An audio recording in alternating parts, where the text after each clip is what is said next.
You wake in darkness, but it is not the darkness you know from your own life, not the darkness of a bedroom with streetlights filtering through curtains or the glow of a digital clock counting the hours until morning.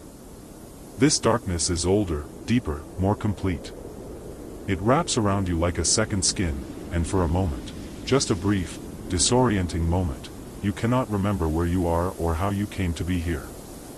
Then the cold touches your face, a whisper of it against your cheeks and forehead, and you remember. You are lying on a sleeping platform made of snow blocks covered with layers of caribou hide, and above you, curving in a perfect dome, is a ceiling made entirely of compressed snow. You are inside an igloo, and it is the dead of winter in the Arctic, sometime long before the world you know existed, before electric lights and central heating and the hum of refrigerators in the night. The air smells of seal oil and smoke, of animal fat and human warmth, of the particular musk that comes from bodies pressed close together in a small space for many hours. It is not unpleasant.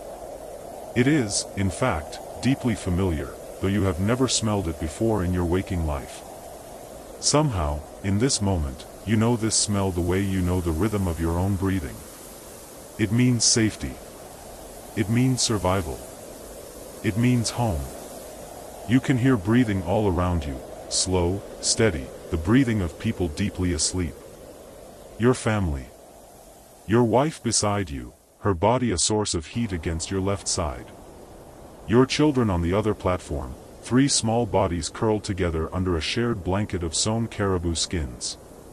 Your mother, elderly now, on a 3rd platform near the entrance tunnel, where the air is coldest but where she insists on sleeping because she has always been a light sleeper and likes to know when someone comes or goes. All of you together in this small domed space that cannot be more than 12 feet across, and yet none of you feel crowded. This is how it has always been. This is how it must be. Outside, the wind is moving across the frozen sea ice, and you can hear it, a low keening that rises and falls like the breathing of some enormous animal. But here, inside, you are warm. Not hot, never hot, but warm enough. The temperature inside this snow house hovers somewhere just above freezing, perhaps 35 or 38 degrees Fahrenheit, while outside the wind drives the temperature down to 40 or 50 below zero. The difference is everything. The difference is life itself. You shift slightly on the sleeping platform, and the movement causes the caribou hides beneath you to rustle softly. The sound seems loud in the stillness, and you freeze, not wanting to wake anyone. But no one stirs. They are accustomed to small movements in the night, to the constant minor adjustments that communal sleeping requires. You relax again, settling back into the warmth of your sleeping place, and as you do, you become aware of the layers that surround you, the careful architecture of insulation that keeps you alive. Beneath you, the sleeping platform rises about 2 feet above the floor of the igloo. This is not for comfort, though it is more comfortable than sleeping on the floor would be. It is for warmth. Heat rises, always, and by building these platforms, carved from snow blocks or constructed from driftwood when driftwood can be found, your ancestors learned to capture that rising warmth and make use of it. The floor of the igloo, down below where you lie, is the coldest part of the interior, the place where the heavy, cold air settles and stays. No one sleeps there. No one even sits there for long. That space is for storage, for the few tools and supplies that benefit from being kept very cold, for the entrance tunnel that leads outside. The entrance tunnel. Even now, lying in the dark, you can picture it in your mind, though you cannot see it. It extends from the floor of the igloo outward and downward, dipping below the level of the living space before rising again to meet the outside world. This design is crucial. Cold air, being heavier than warm air, sinks down into that tunnel and stays there, trapped by its own weight. It cannot easily flow upward into the living space. Meanwhile, the warm air generated by your bodies, by your breathing, by the small seal oil lamp that burned earlier in the evening, rises to the dome and is held there, insulated by the thick walls of compressed snow. Snow. It seems impossible that snow, frozen water, the very substance of cold, could keep you warm. And yet it does. You have known this your entire life, learned it as a child watching your father and uncles cut blocks from a drift with a long bone knife, learned it by helping to shape and place those blocks in their ascending spiral, learned it by living, night after night, winter after winter, inside these temporary homes that your people build and abandon and build again as you follow the animals across the sea ice. The snow your people use for building is not the light, fluffy snow that falls fresh from the sky. That snow is useless for construction, too soft, too full of air. The snow you need is old snow, wind-packed snow, snow that has been compressed by weeks or months of Arctic winds until it has become dense and firm, almost like very soft stone. When you cut blocks from such a drift, the blocks hold their shape. They have integrity. They can be stacked and shaped and cut to fit precisely against one another, and when you do this, when you build an igloo properly, the blocks fuse together at their edges, the slight warmth of your hands and the pressure of one block against another causing the surface ice crystals to melt infinitesimally and then refreeze, welding the structure into a single, unified shell. And that shell, dense as it is, remains full of tiny air pockets, millions upon millions of them, each one microscopic, each one trapped in the matrix of ice crystals and frozen water. Air is a poor conductor of heat. It does not allow warmth to flow through it easily. Those countless tiny air pockets, trapped in the snow blocks that form the walls and dome of your home, create a barrier between the warmth inside and the deadly cold outside. The thicker the walls, the better the insulation. Your people have learned through generations of trial and error, through winters survived and winters that killed, that walls about 18 inches thick provide the right balance between insulation and the effort required to build them. You think about this now, lying in the darkness, your mind drifting in that space between sleep and waking where thoughts move slowly and without urgency. You think about the engineering of survival, though you would not call it engineering. You would call it knowledge, or wisdom, or simply the way things are done. You think about your grandfather, long dead now, who taught you to build your first igloo when you were 7 years old, his patient hands guiding yours as you learned to angle each block slightly inward, creating the spiral that would eventually curve overhead and close at the apex. He told you stories while you worked, stories about the igloo, about why it is shaped the way it is shaped. The dome is the strongest shape, he said. It distributes weight evenly in all directions, so that each block supports and is supported by all the others. You can build an igloo tall enough to stand in, and it will not collapse under its own weight. You can build it to withstand winds that would tear apart any structure made of wood or hide. The curve is everything. The curve is wisdom made visible. And the entrance, he said, showing you how to cut the tunnel that slopes downward before rising to the surface, the entrance is a trap for the cold. Cold is heavy, he said. Cold sinks. Let it sink away from where you sleep, and it cannot hurt you. Your grandfather spoke of cold as if it were a living thing, an entity with intentions and behaviors. In a way, you understand, it is. Cold wants to invade. Cold wants to equalize, to flow from the outside where it is abundant to the inside where you have created, through effort and knowledge, a pocket of relative warmth. Your entire life is organized around managing this desire of cold, around creating barriers and traps and strategies that allow you to maintain a difference in temperature that is small by the standards of people who live in warmer places but is, for you, the difference between existence and oblivion. You become aware, gradually, of a faint light growing in the igloo. It is so dim at first that you think you might be imagining it, but no, there it is, a subtle lessening of the absolute darkness, a shift from pure black to the deepest charcoal gray. Dawn is coming, though dawn in the depth of winter is not what people in southern lands would recognize as dawn. The sun, when it finally appears above the horizon, will trace a low, brief arc across the southern sky, never rising high, casting long shadows, providing light but almost no heat. And that will last only a few hours before the sun sets again and the long night returns. But even this dim light is enough. Your eyes, adapted to darkness, begin to make out shapes. The curve of the dome above you. The bulk of the sleeping platforms. The dark opening of the entrance tunnel.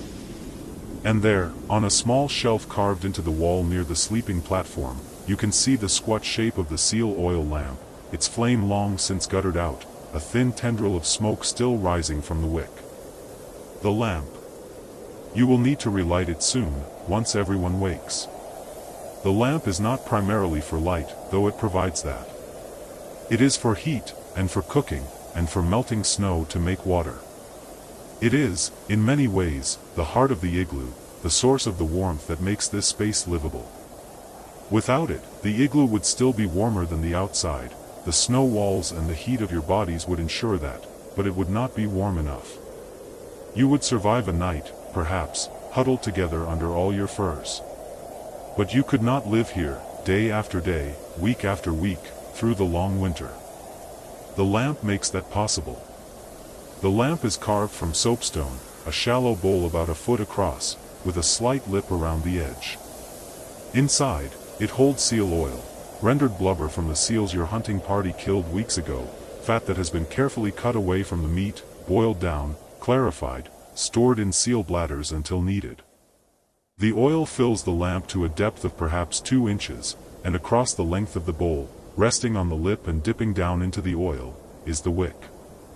The wick is not a single thing but a row of twisted moss or dried Arctic cotton, carefully arranged so that each section draws up oil and burns with a small, steady flame. When the lamp is properly tended, it produces a row of flames, perhaps 20 or 30 of them, each one small but together generating significant heat and a surprising amount of light. Tending the lamp is skilled work. Too much wick exposed, and the flames burn too hot, wasting oil, filling the igloo with smoke.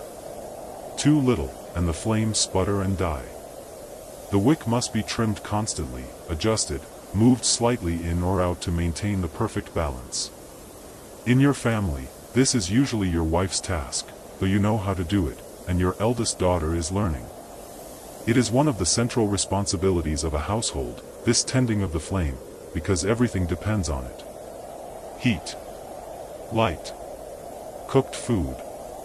Melted snow for drinking water.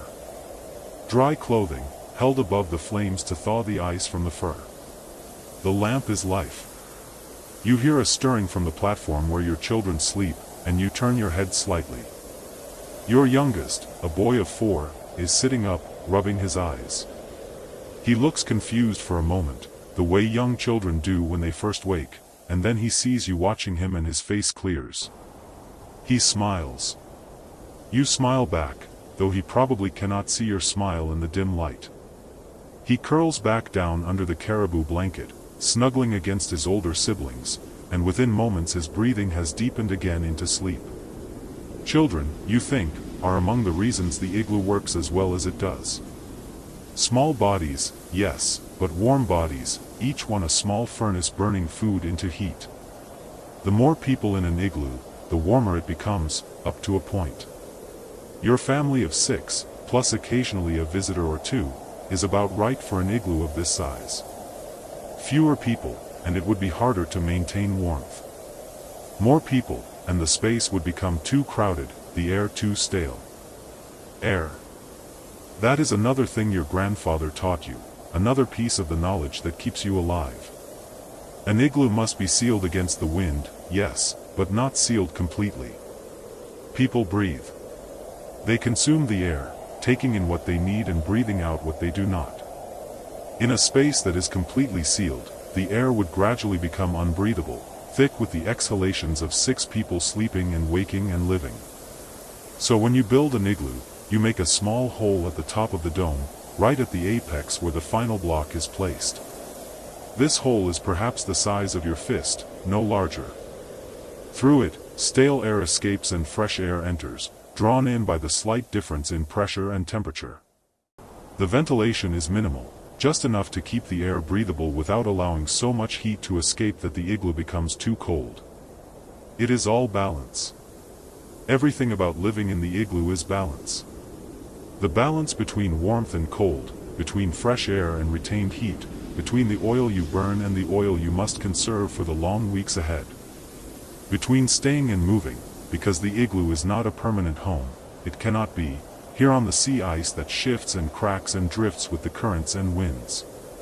The igloo is temporary by necessity, a home for a few days or a few weeks, until the hunting is exhausted in this area and you must move on, following the seals, following the breathing holes in the ice where seals come up for air and where a patient hunter with a harpoon can wait in the bitter cold for hours, sometimes days, for the chance to strike and feed his family. And then you will abandon this igloo and build another, a day's journey or two away. You will carry with you everything that matters, your tools, your weapons, your cooking pot, your sewing kit, your lamp. But the igloo itself you will leave behind, an empty dome of snow that will gradually be buried by drifting snow or melted by the eventual arrival of spring, leaving no trace except perhaps a slight depression in the ice where it once stood. This does not sadden you. It is the way of things.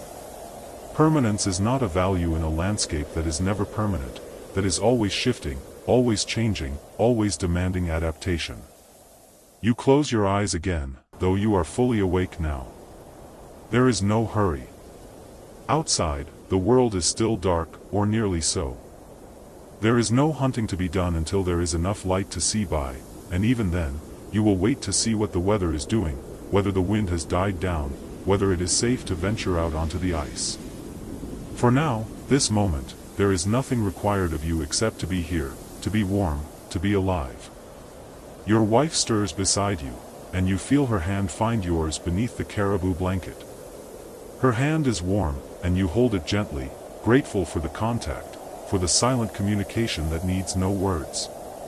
She is awake, you realize, has perhaps been awake for some time, lying quietly in the darkness as you have been doing, thinking her own thoughts, drifting in her own space between sleep and waking. This is a companionable silence, the silence of two people who have lived together for many years, who have survived many winters together, who understand without speaking that there is comfort in simply being near, in sharing warmth, in breathing the same air. After a time, you have no way to measure how long, and it does not matter, you hear your mother moving on her platform near the entrance. She is always the first to rise, a habit from her younger days when she had children to care for and could not afford to linger in the warmth of sleep. Now, though her children are grown and her grandchildren are the ones who need tending, she still wakes early, her body remembering patterns older than thought. You hear the soft sounds of her sitting up, arranging her clothing, preparing to start the day. "I will light the lamp," she says quietly, her voice rough with sleep but steady. She is speaking to no one in particular, or perhaps to everyone, a simple announcement of intention. You hear her climb down from the sleeping platform, her feet touching the cold floor of the igloo with soft thuds. She moves in darkness with the confidence of long practice, and you hear her working with the lamp, adding oil from a bladder, arranging the wick, striking sparks with a piece of pyrite and a flint. It takes several tries, it always does, but then you hear her soft grunt of satisfaction, and a moment later, a faint glow begins to spread through the igloo as the wick catches and the flames take hold. The light is warm and golden, flickering slightly, casting soft shadows on the curved walls. The walls, you can see now, are not perfectly white. They have a slightly bluish tinge, the color of compressed snow and ice, and they are smooth where the interior surface has been glazed. This glazing happened naturally, over the first day or two after the igloo was built. The heat from the lamp and from your bodies caused the innermost layer of the snow walls to melt very slightly, just enough to wet the surface, and then the cold from outside caused that wetness to freeze again, creating a thin, hard layer of ice that sealed the interior. This ice layer is important.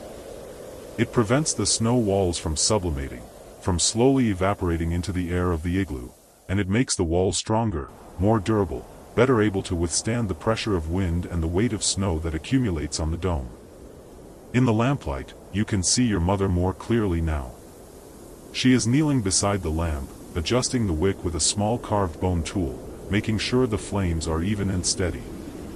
Her face is deeply lined, weathered by decades of Arctic wind and sun, and her hair, which was black when she was young, is now almost entirely gray, worn in two braids that hang down over her shoulders. She is wearing a thick inner parka made of caribou hide with the fur turned inward, against her skin, and over that, an outer parka with the fur turned outward. This double-layer system is the same one all of you wear, the same one your people have worn for as long as anyone can remember. It is, like the igloo itself, a technology perfected over countless generations, a solution to the problem of staying warm that is both simple and astonishingly effective. The inner parka traps a layer of warm air against your skin, insulating you with both the fur and the dead air spaces between the hairs. The outer parka protects the inner one from wind and moisture and adds another insulating layer. Together, they can keep you warm even in the most extreme cold, as long as you are moving, as long as your body is generating heat. But they are not enough by themselves. At night, when you sleep and your body's heat production drops, you need more. You need the caribou blankets, thick and heavy. You need to sleep close to others, sharing warmth. And you need the igloo, the snow house that holds your collective warmth and prevents it from being stripped away by the wind. Your mother finishes adjusting the lamp and sits back on her heels, gazing into the flames. In the flickering light, her face looks tired but peaceful. She has lived a long life, and she has seen much, times of plenty and times of hunger, winters when the hunting was good and winters when families starved, children born and children lost to sickness or accident or the simple, implacable harshness of this land. And yet she is here, still alive, still strong enough to tend the lamp and wake before dawn and do the small, necessary tasks that keep a household functioning. There is something quietly heroic about her, you think, something dignified in the way she simply continues, day after day, doing what needs to be done. She notices you watching her and gives you a small nod, acknowledging your wakefulness. You should sleep more, she says softly. The day will be long. But you shake your head slightly, knowing that you will not fall back asleep now, knowing that your mind is already moving forward into the day, thinking about what needs to be done, what responsibilities await. And besides, there is something pleasant about this early morning time, this quiet hour when the lamp has just been lit and most of the family is still sleeping and the world outside is still held at bay. It is a pocket of peace, a small gift of time before the demands of survival reassert themselves. You wake before dawn, though the concept of dawn here carries a different weight than it does in the places you left behind. The darkness is complete, a thickness that presses against the walls of the snow house, and you lie for a moment in the warmth of your sleeping platform, feeling the weight of caribou hides over your body, the way they hold heat against your skin like a second presence, patient and undemanding. Your breath rises in small clouds, visible even in this darkness, but you are not cold. This is the first lesson the snow house teaches. Cold and warmth are not opposites but neighbors, and the line between them is made of intention, of knowledge passed down through generations who learned to read the language of ice and wind. The woman who became your mother in this family stirs on the platform across from you, and you hear the soft rustle of fur, the quiet grunt of waking. She does not speak yet. Speech comes later, after the body has remembered itself, after the small rituals that mark the transition from sleep to the waking world. You have learned this rhythm over the weeks you have been here, how silence in the morning is not absence but a kind of presence, a way of letting the day arrive at its own pace. You reach up and touch the wall nearest your sleeping platform, feeling the texture of the snow blocks beneath your fingertips. They are not smooth, not like ice, but slightly granular, compressed and cut with precision from the specific layer of snow that holds the right density, the right crystalline structure. The man who built this house, the one the children call father, spent hours choosing the snow, testing it with a long probe, reading the layers beneath the surface the way you might read pages in a book. He explained this to you once, in the careful English he learned from missionaries and traders, how not all snow is equal, how the wind-packed snow called pukak is useless for building, too loose and granular, while the snow that falls and settles in the deep cold, kanak, compresses into something solid, something that can be shaped and trusted.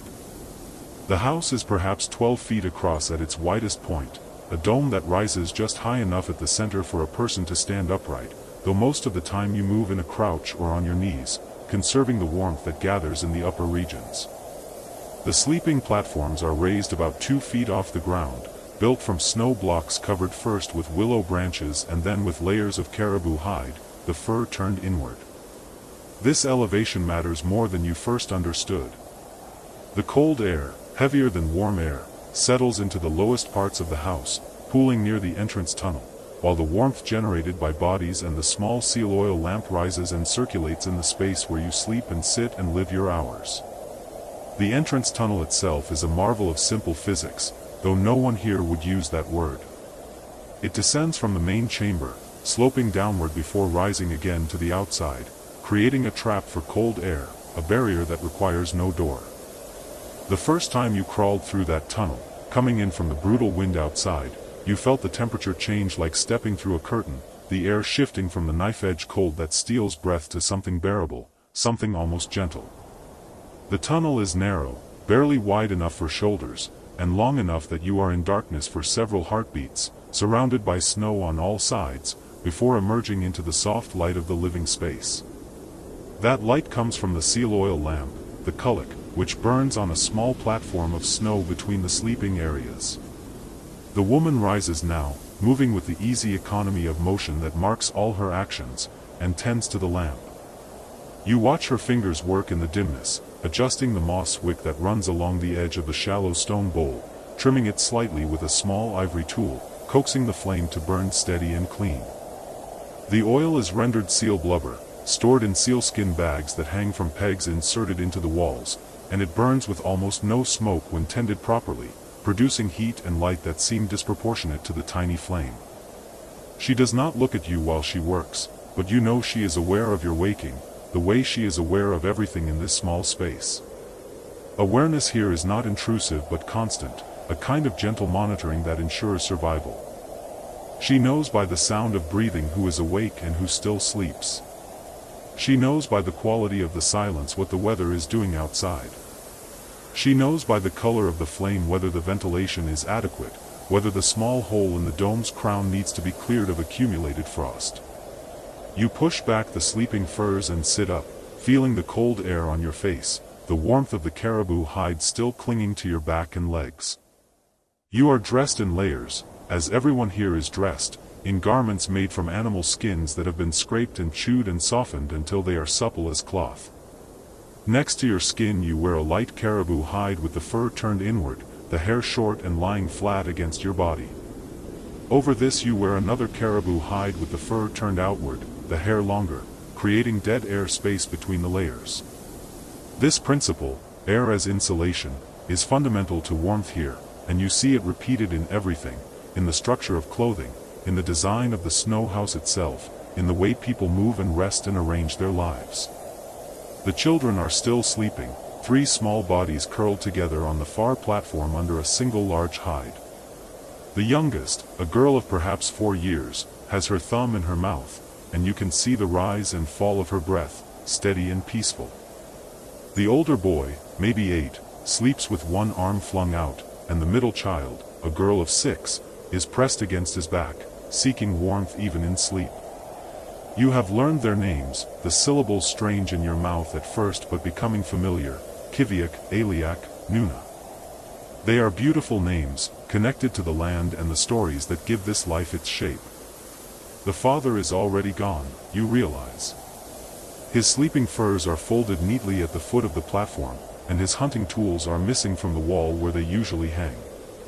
He has gone out into the darkness to check the breathing holes in the ice, the places where seals come up for air, where a patient hunter might wait for hours in the cold, motionless, for the chance of meat. You have not yet gone with him on these hunts. Your presence, he explained gently, would bring the wrong smell, the wrong energy. The seals are wary, intelligent, and they know the scent of someone who does not belong. The woman rises from the lamp and moves to a storage area at the edge of the platform, where food is kept in skin bags and woven baskets. She removes a piece of frozen seal meat, dark and dense, and places it on a flat stone near the lamp, letting it begin to thaw. There is no breakfast as you understand it, no morning meal distinct from other meals. Food is eaten when hunger comes, in small amounts throughout the day, and what is eaten depends on what is available. In the deep winter, that means seal meat, frozen fish, perhaps some cached caribou from the fall hunt, and occasionally the fermented meat called iguanak, which you have learned to eat without showing the revulsion you first felt, understanding now that it is a delicacy, a way of preserving protein and adding variety to the winter diet. She cuts a small piece of the semi-frozen meat with her ulu, the fan-shaped knife that is a woman's primary tool, and offers it to you. You take it, nodding your thanks, and chew slowly.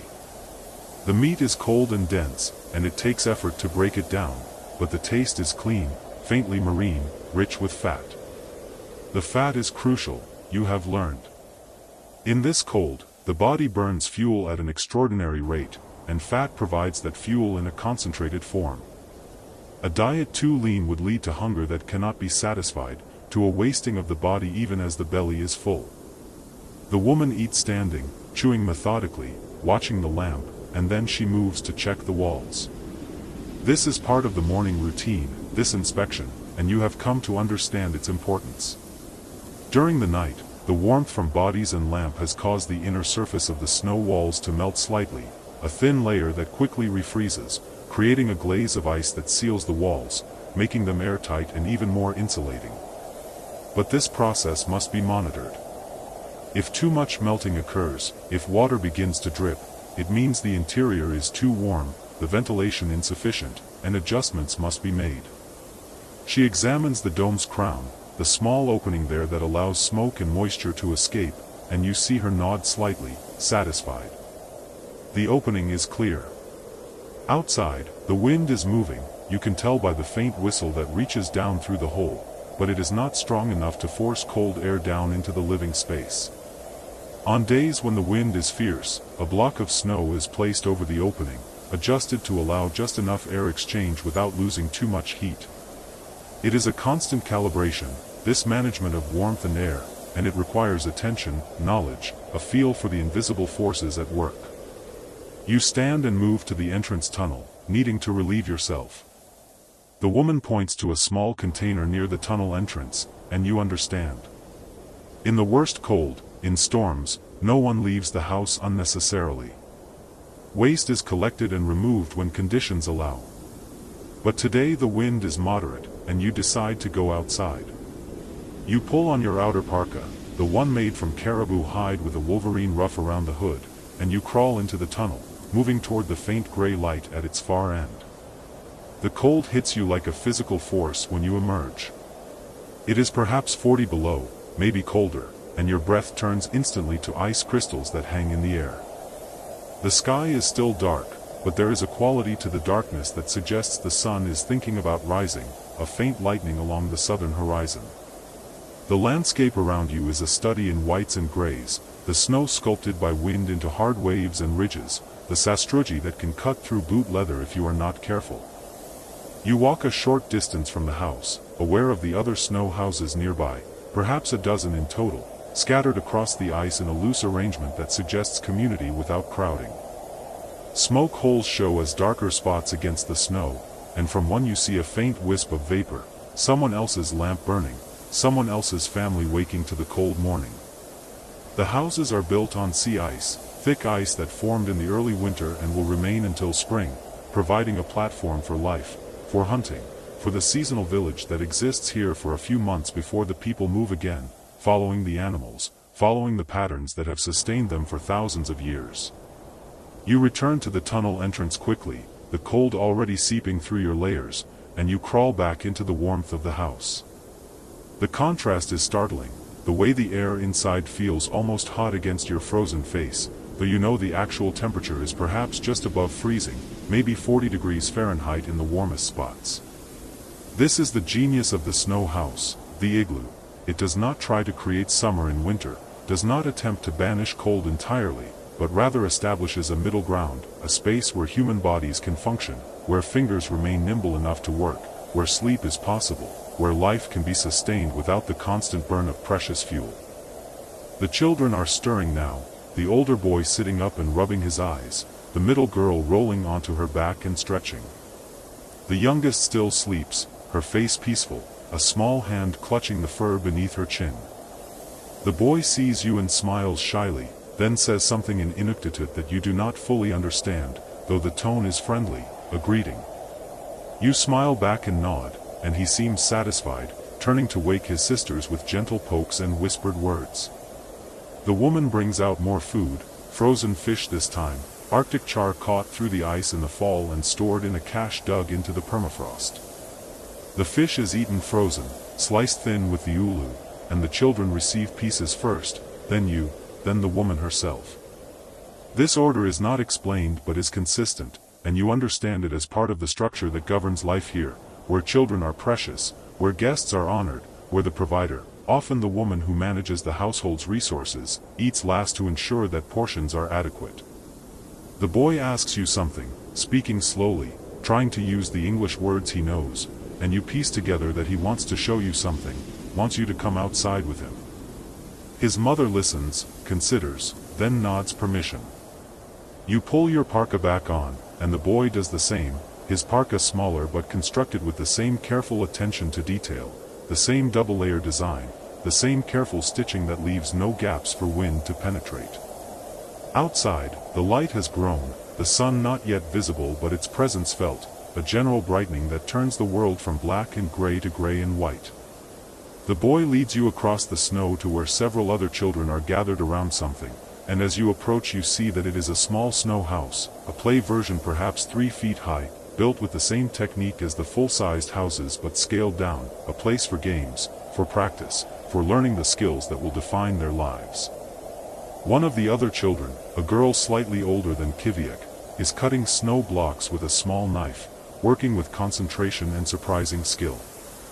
She places each block carefully, tilting it inward slightly, beginning the spiral that will form the dome. The children watch and comment, and though you do not understand all the words, you understand the dynamic. This is education, play that is also preparation, and the adults who build the real houses did not learn their skill in a single season but over years of observation and practice, of building small before building large, of making mistakes in low-stakes contexts before lives depend on the result. Kiviak joins the work, helping to place blocks, and you stand back, watching, feeling the cold begin to work its way through your layers. The temperature is rising with the light, perhaps up to 30 below now, and in the stillness this feels almost tolerable, almost comfortable. You notice how the children move confidently despite the cold, how their clothes fit perfectly, no sagging, no tightness, everything designed to allow movement while maintaining the crucial air layers. Their faces are exposed, but they show no sign of discomfort, cheeks red but not frostbitten, eyes bright and attentive. An older woman emerges from a nearby house, moving slowly, stiffly, and you recognize her as someone's grandmother, someone's elder.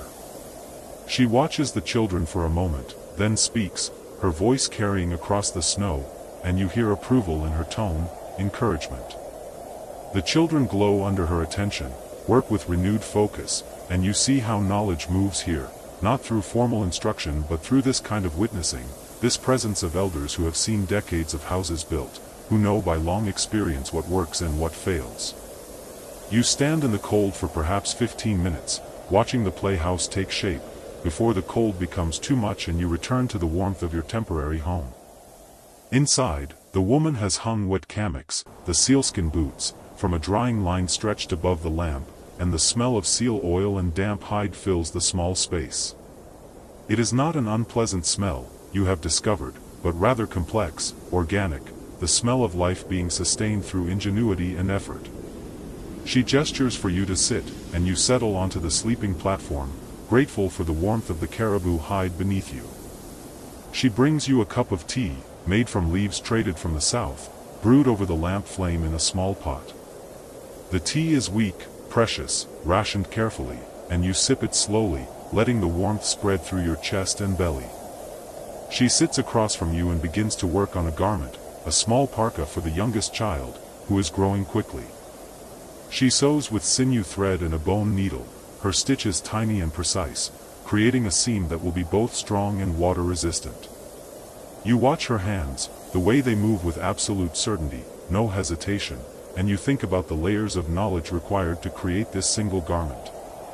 The selection of the hide, choosing caribou taken at the right time of year, when the fur is the right length and density.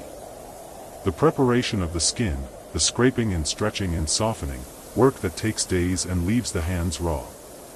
The cutting of the pieces, using patterns held in memory rather than paper, adjusted for each individual body. The sewing, creating seams that can withstand stress and weather. The addition of toggles and drawstrings, allowing adjustment as the child grows or as conditions change. She sees you watching and smiles, then points to the wall where several finished garments hang, and then to the pile of skins that represent works in progress, and you understand that she is never not making clothing, that this work is continuous, essential, that without it the cold would kill them all within hours. The clothing is their first house, the layer closest to survival, and the snow house is the second, and together these human creations carve out a space where life is possible in conditions that would seem to forbid it. The father returns in the early afternoon, crawling through the tunnel with frost covering his eyebrows and the fur of his ruff.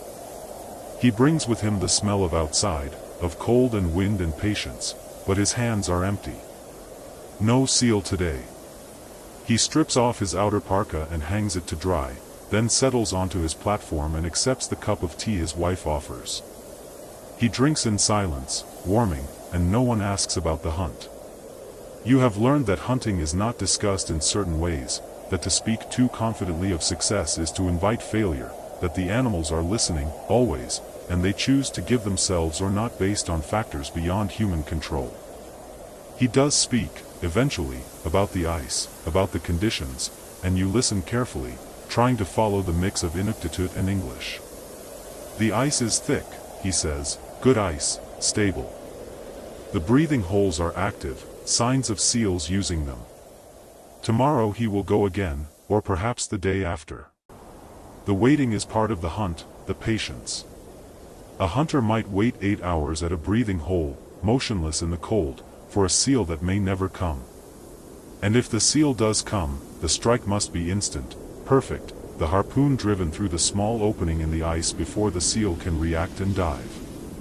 This is not easy work. This is not sure work. But it is the work that provides, and so it is done. The children cluster around him, and he speaks to them quietly, telling them something that makes the older boy's eyes widen with interest. You do not catch all the words, but you understand they are discussing the upcoming longer days, the return of the sun, and the changes that will come with it. In a few weeks, the sun will rise above the horizon and stay there for longer periods, and the deep cold will begin to moderate. The seals will become more active. Birds will begin to return. The people will start to think about moving, about breaking down the winter village and traveling to the places where caribou will calve, where char will run up the rivers, where summer offers a different abundance. But for now, this is the world, this small house, this lamp, these bodies sharing warmth, this careful management of resources and attention. The woman begins to prepare food for the evening, cutting frozen meat and setting it to thaw, and the children return to their games, playing with small carved figures made from bone and ivory, telling stories in their language that make each other laugh. The father lies back on his platform, resting, conserving energy for tomorrow's hunt, and you sit quietly, absorbing the rhythm of this life, the way it moves between action and rest, between cold and relative warmth, between the individual and the collective. As the light outside begins to fade, the lamp takes on greater importance, its flame the center of the visible world. The woman adjusts it again, making sure it will burn through the evening without needing constant attention, and the light it casts creates shadows on the domed walls, shadows that move and shift with the flames flickering. The house feels smaller at night, more intimate, the darkness outside pressing in, but inside there is this sphere of light and warmth, this human space carved from winter. You think about the physics of it all, the way heat from the lamp rises and circulates, prevented from escaping too quickly by the insulating properties of snow. Snow, being mostly air, is an excellent insulator, and the blocks used to build this house, cut from snow with just the right density, create walls that are perhaps 2 feet thick in places, thick enough to hold warmth in and cold out. The inner surface, glazed with ice from the repeated melting and freezing cycle, becomes even more effective, creating an inner shell that reflects heat back into the living space. The temperature gradient across the wall is remarkable, you have been told. At the inner surface, where the ice glaze forms, the temperature might be just at freezing, 32 degrees Fahrenheit. At the outer surface, it matches the ambient air, perhaps 40 below or colder. Within the 2 feet of snow between, there is a steady transition, each layer slightly colder than the one before, and this gradual change is what prevents the inside from cooling too quickly, what allows a small lamp and a few human bodies to maintain livable conditions. The floor of the house, the lowest level below the sleeping platforms, remains coldest, often well below freezing, and this is where the entrance tunnel meets the main chamber, where cold air pools and stays. No one sits or sleeps at this level. All human activity happens on the raised platforms, in the warmer strata of air, and this vertical organization of the space reflects a deep understanding of how air behaves, how temperature layers form, how to work with physics rather than against it. The woman begins to tell a story, speaking in Inuit with occasional English words mixed in, and though you do not understand every sentence, you follow the general shape, a story about a hunter and a seal, about respect and reciprocity, about the way animals give themselves to humans who approach them correctly, with the right attitude, the right preparations. The children listen with complete attention, and you realize this is how knowledge moves, through stories told in the warm darkness, through narratives that contain practical information wrapped in meaning and memory. The father adds details, correcting or expanding points, and the children ask questions, engaged, learning. You see how this method of education works, how it ties practical knowledge to story, to emotion, to relationship, making it memorable, making it part of identity rather than mere information. The story is not just about hunting technique, though it contains that. It is about what it means to be human in this place, about the ethics of taking life, about gratitude and humility. Outside, the wind picks up, and you hear it now, a low moaning that seems to circle the house, seeking entrance. The sound is not frightening but present, a reminder of the world beyond the walls, the vast cold darkness of the Arctic winter. But inside you are warm enough, dry enough, fed enough, and the lamp burns steady, and the presence of other human bodies creates a sense of safety that has nothing to do with walls and everything to do with community, with shared intention, with the decision to face winter together rather than alone. The youngest child grows sleepy, her eyelids heavy, and the mother lifts her onto the sleeping platform, tucking her under the furs with practiced efficiency. The child murmurs something and then is quiet, settling into sleep within moments. The other children follow soon after, the excitement of the day giving way to the need for rest, and they curl together again under the shared hide, their breathing gradually synchronizing, deepening. You feel your own exhaustion rising, the particular tiredness that comes from cold, from the body's constant work of maintaining temperature, from the mental effort of navigating a language and culture not your own. The father is already asleep, you realize, his breathing slow and regular, and the woman is finishing her sewing by lamplight, her needle catching the glow as it moves in and out of the hide. You lie back on your platform, pulling the caribou furs over you, feeling their weight, their warmth, and you think about the chain of effort that brought them here, that made this warmth possible. The hunting of the caribou, the careful stalking and killing, the butchering and the hauling of meat and hide. The processing of the hides, the scraping away of fat and tissue, the stretching and drying and softening. The selection and sewing of each piece, the creation of these furs that now hold heat against your body. Nothing here is simple. Nothing is taken for granted. Every element of comfort, of survival, represents knowledge and labor, represents generations of observation and refinement, represents a relationship with the land and its animals that is both practical and sacred. The snow house is not just a shelter but a statement, a proof that humans can live here, in one of Earth's most challenging environments, not by dominating nature but by understanding it, by working with its properties rather than against them. The lamp flame gutters slightly, and the woman adjusts it without looking up from her sewing, her hand moving automatically, maintaining the balance of fuel and wick that keeps the flame steady. In the morning she will add more oil, trimming the wick again, ensuring that the lamp does not go out. It rarely does, you have been told. A lamp going out in winter is a serious problem, because relighting it requires fire-starting materials that may be frozen or damp, because the cold moves in quickly once the heat source is gone. Better to maintain the flame, to feed it continuously, to make it part of the household's rhythm, as essential as breathing. You close your eyes, listening to the sounds of the house settling, the tiny creaks and cracks of snow adjusting to temperature changes, the soft whisper of breath from sleeping children, the wind outside playing along the dome's curve. You think about how strange this would have seemed to you before you came here, the idea of living in a house made of frozen water, of trusting snow to keep you warm, of finding comfort in a space barely larger than a modern bathroom. But lying here now, warm and safe, you understand that strangeness is only lack of context, that what seems impossible becomes ordinary when you understand the how and why of it. The woman finishes her sewing and sets the garment aside, then adjusts the lamp one final time before lying down on her own platform.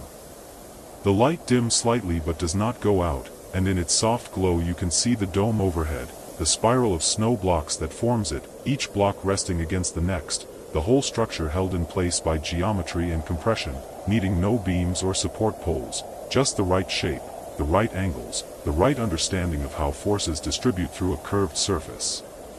You drift toward sleep, your body finally warm enough to relax completely, and your last conscious thought is about the ingenuity of this life, the way it solves problems with elegance and simplicity, the way it creates comfort not through abundance but through precise application of knowledge, through attention to detail, through respect for the materials and the forces at work.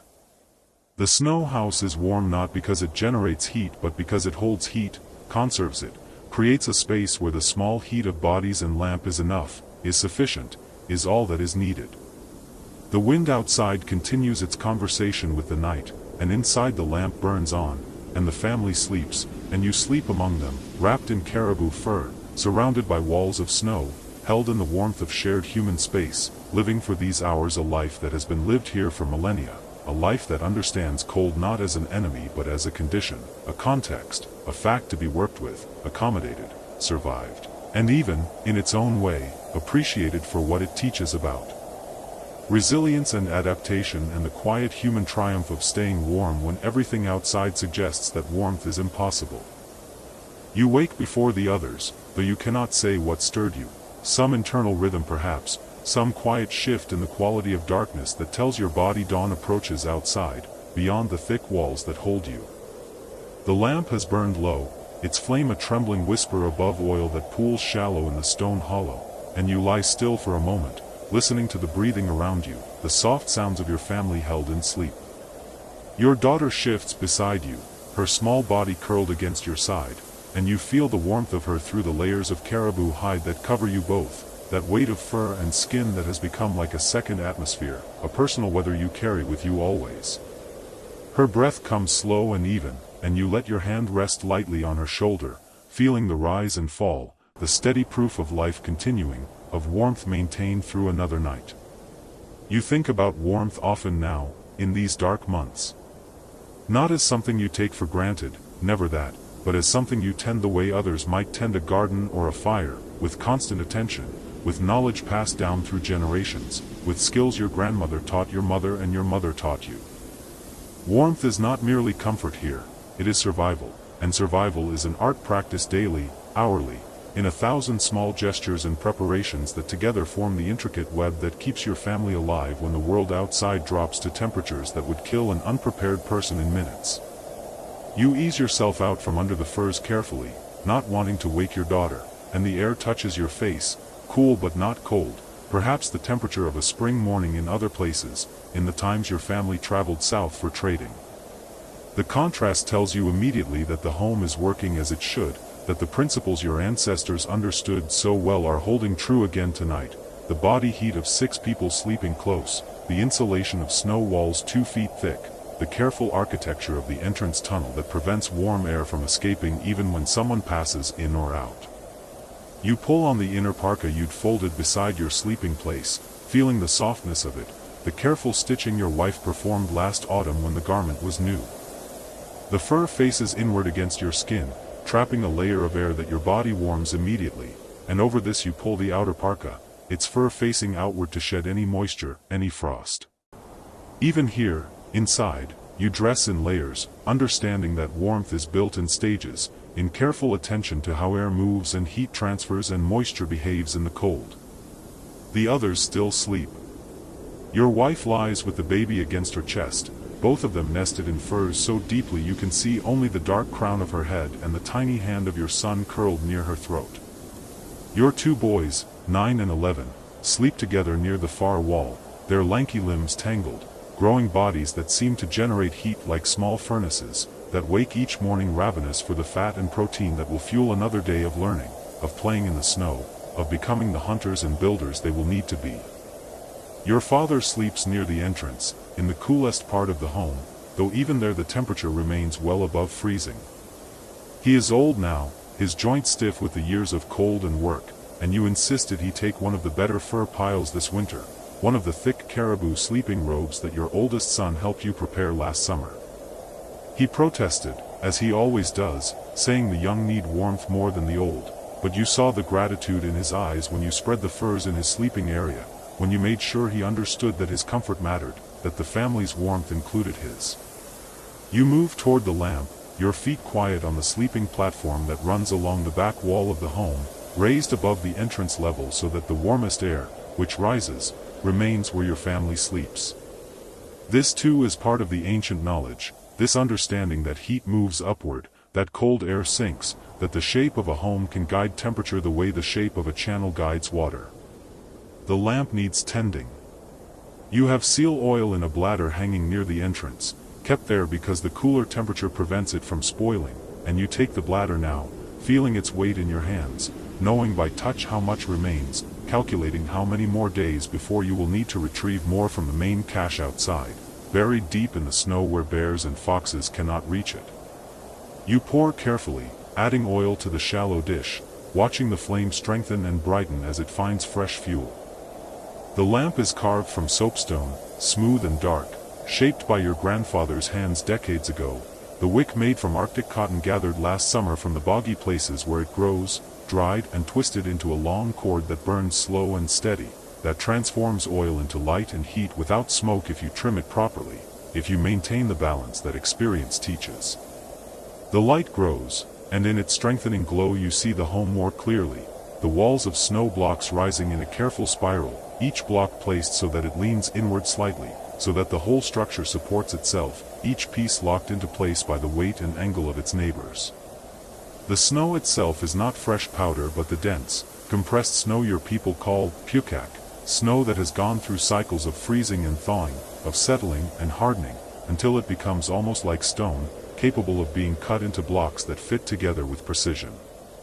You remember building this home 6 weeks ago, when your family arrived at this winter camp, following the patterns the caribou take, knowing where the fishing would be good beneath the ice, where the seals would maintain their breathing holes.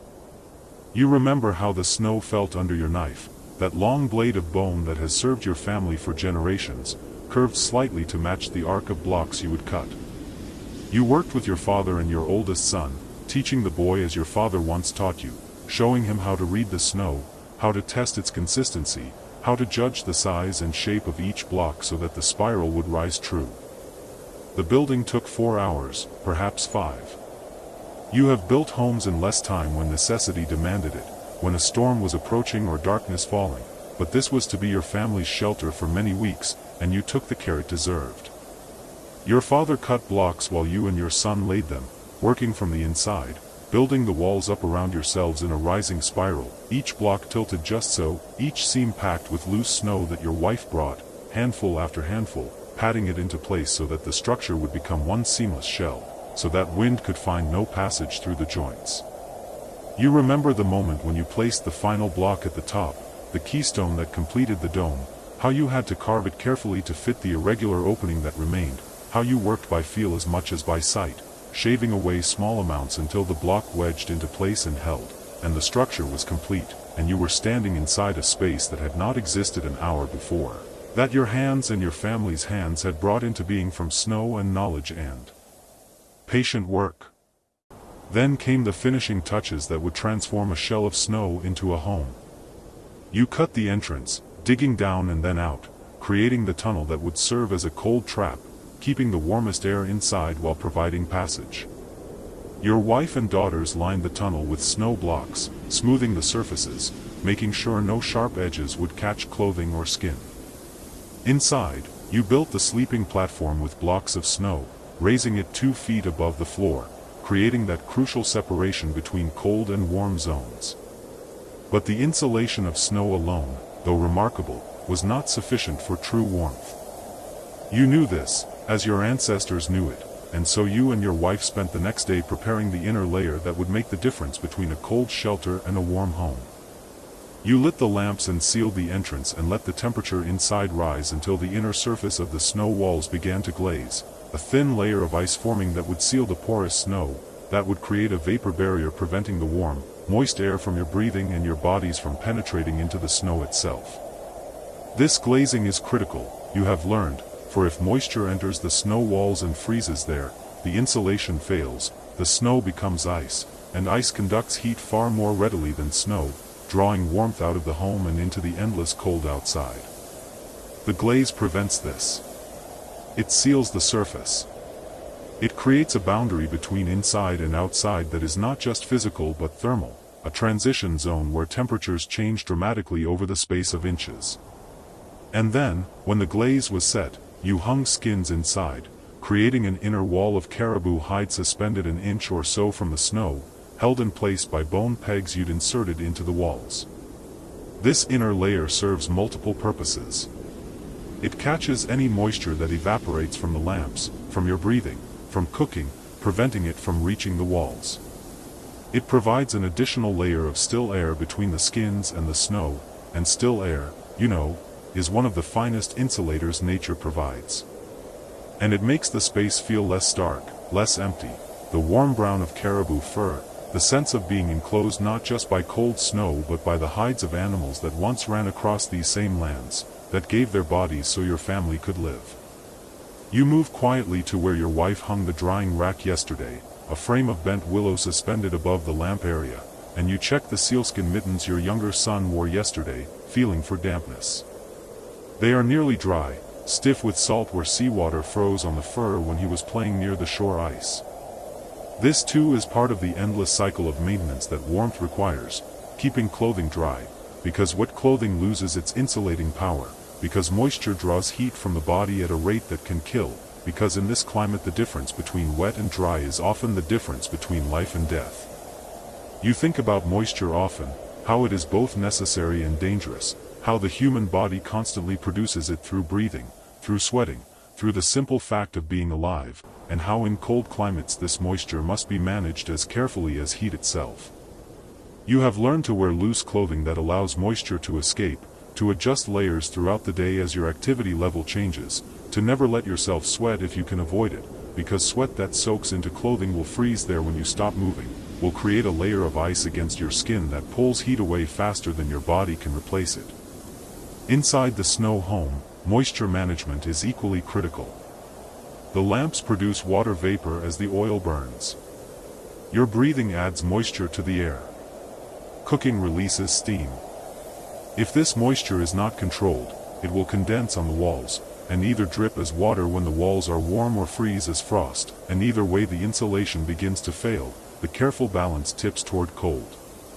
The caribou skin liner catches much of this moisture, absorbing it into the fur, and each few days your wife takes down sections of the liner and brushes them outside, removing the frost that has accumulated, then brings them back in to serve again.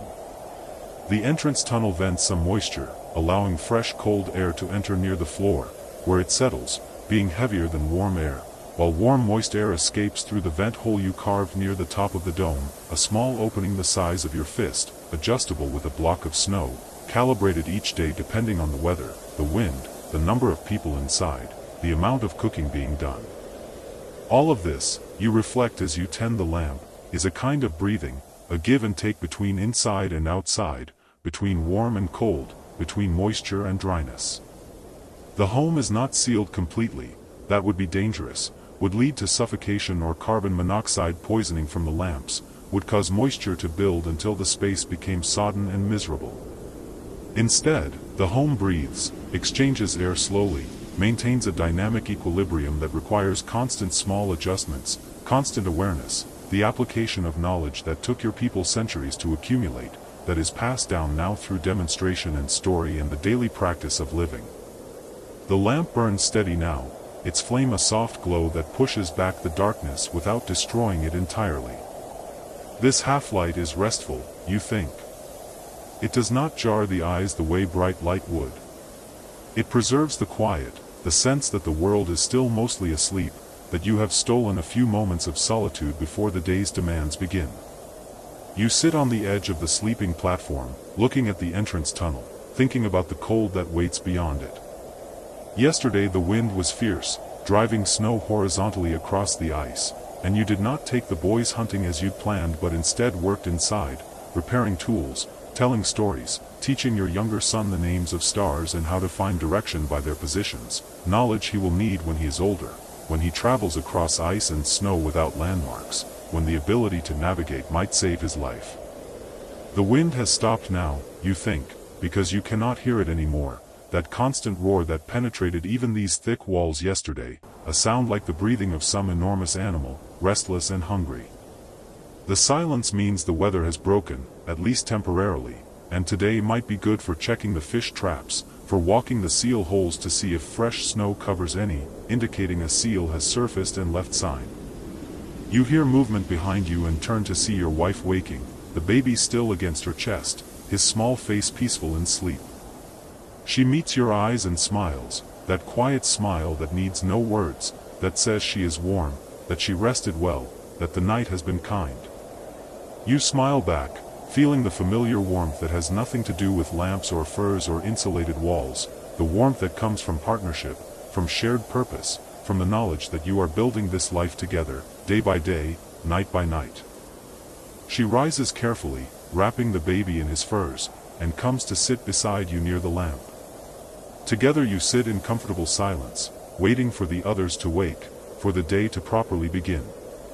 She checks the lamp as you did, adding a small amount of oil, adjusting the wick with the bone trimmer she keeps nearby, maintaining the flame that is in many ways the heart of the home, the source not just of light and heat but of the ability to cook food, to melt ice into water, to dry wet clothing, to create the conditions that make this space livable. You think about fire, how different it is from the lamps. Your people use fire when traveling, when camping in the warmer months, wood fires built from driftwood collected along the coasts or from the sparse willows that grow in protected valleys. But here, in the winter camp, far from any wood source, the lamp is superior in almost every way. It burns cleanly with no smoke if properly tended. It produces steady, controllable heat. It does not consume the oxygen in the air as fiercely as a wood fire would. It does not create sparks or flames that might catch fur clothing or bedding. It is safer, more efficient, more suited to the close quarters and the careful environmental control that winter survival demands.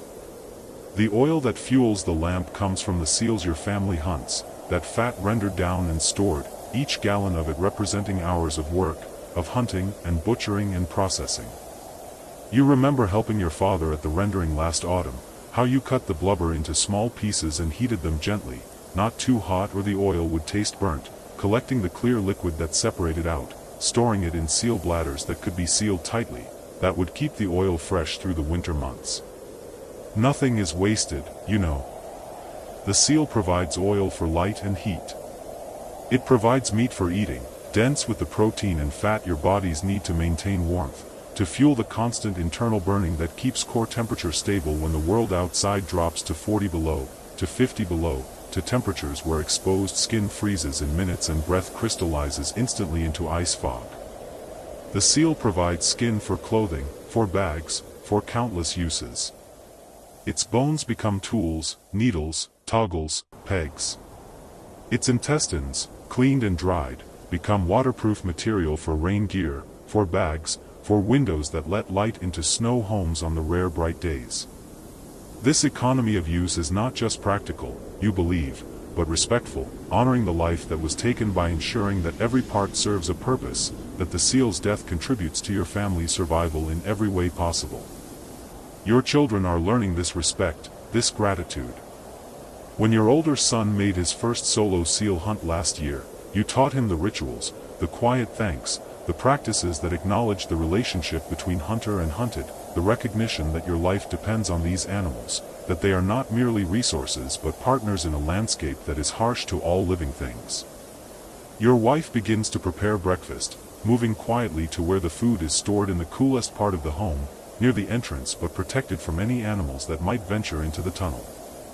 She brings out frozen fish, char caught through the ice last week, their bodies rigid with cold, and she places them on a flat stone near the lamp where they will slowly thaw. Later she will cook them, roasting them over the lamp flame on a bone frame, the smell of cooking fish filling the home, waking the children, signaling that the day has truly begun. You watch her work, appreciating the efficiency of her movements, the knowledge she brings to every task.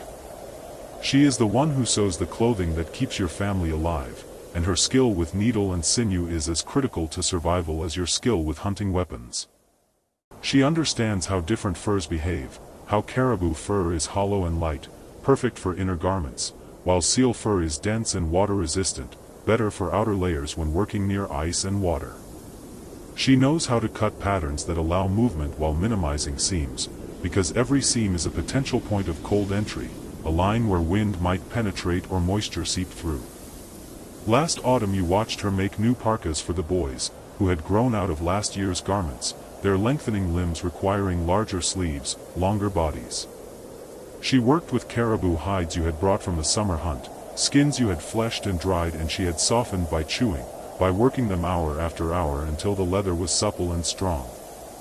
She cut each piece with precision, understanding the curve of a shoulder, the bend of an elbow, creating garments that fit well enough to trap air efficiently but loose enough to avoid constriction, to allow the layers beneath them to do their work. You remember watching her sew the seams, her needle moving with practiced rhythm, creating tiny stitches that would hold against the strain of active boys, of climbing and running and wrestling in the snow.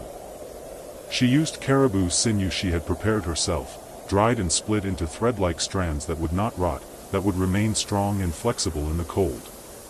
And she sewed with 2 layers of fur, placing them so the hair ran in opposite directions, creating a seam that would not gap, that would shed water and block wind, that would maintain the integrity of the garment's insulation. The boys wake now, almost simultaneously, as they often do, their eyes opening and finding each other, and immediately they are grinning, whispering, beginning the quiet play that characterizes their relationship. You gesture for them to stay in their furs a bit longer, to let their bodies adjust to waking gradually rather than plunging immediately into the cooler air of the home's interior.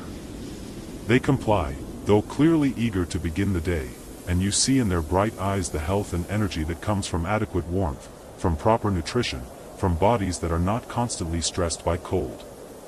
In other seasons, you know, children in this climate sometimes struggled, their small bodies less able to maintain core temperature, more vulnerable to the cold's effects.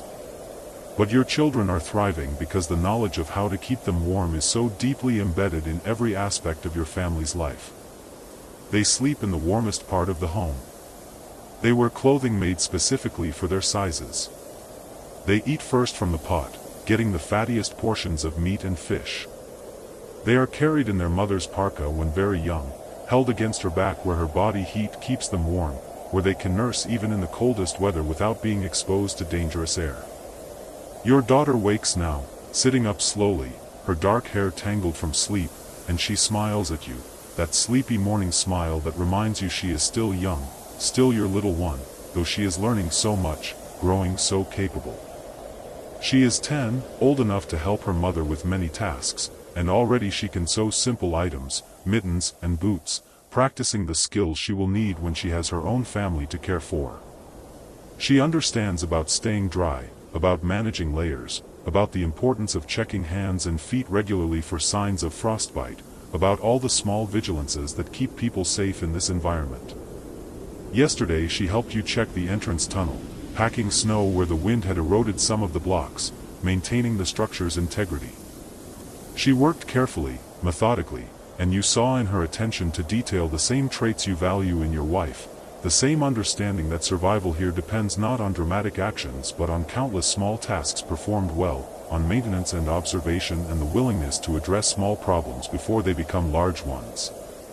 The baby wakes, his cry soft at first, then building, and your wife brings him to her breast, wrapping them both in a robe, creating a private warm space within the larger warm space. You watch with the quiet satisfaction of knowing that this child, born in the autumn when the first storms were beginning, has stayed healthy through his first months, has grown fat and strong despite the cold outside, has thrived because of the shelter your family has created, the warmth you have maintained, the knowledge you have applied. There were times, you know from stories, when babies born in winter did not survive, when the cold was too much despite every effort, when illness or accident or simply the overwhelming harshness of the environment claimed small lives. Your own mother lost a baby one winter, before you were born, a sister you never met, and your father still speaks of that winter with sadness, with the memory of helplessness, of doing everything right and still facing loss.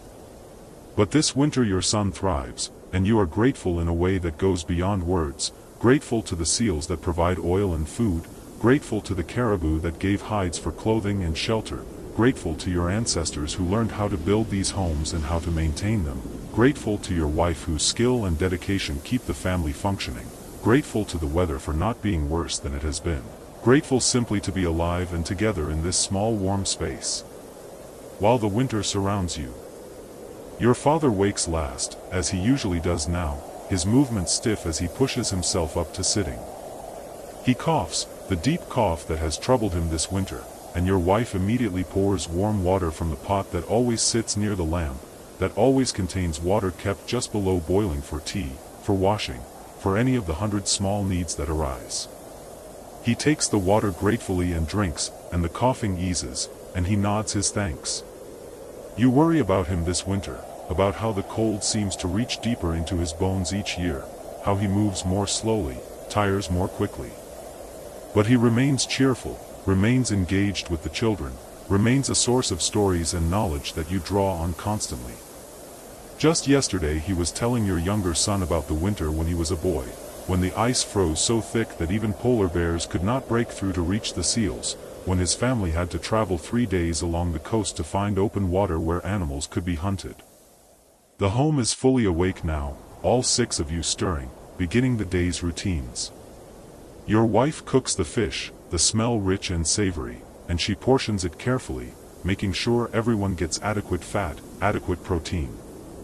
The boys eat eagerly, as always, and you remind them to eat slowly, to let their bodies process the food, to not give themselves stomach cramps by consuming too fast.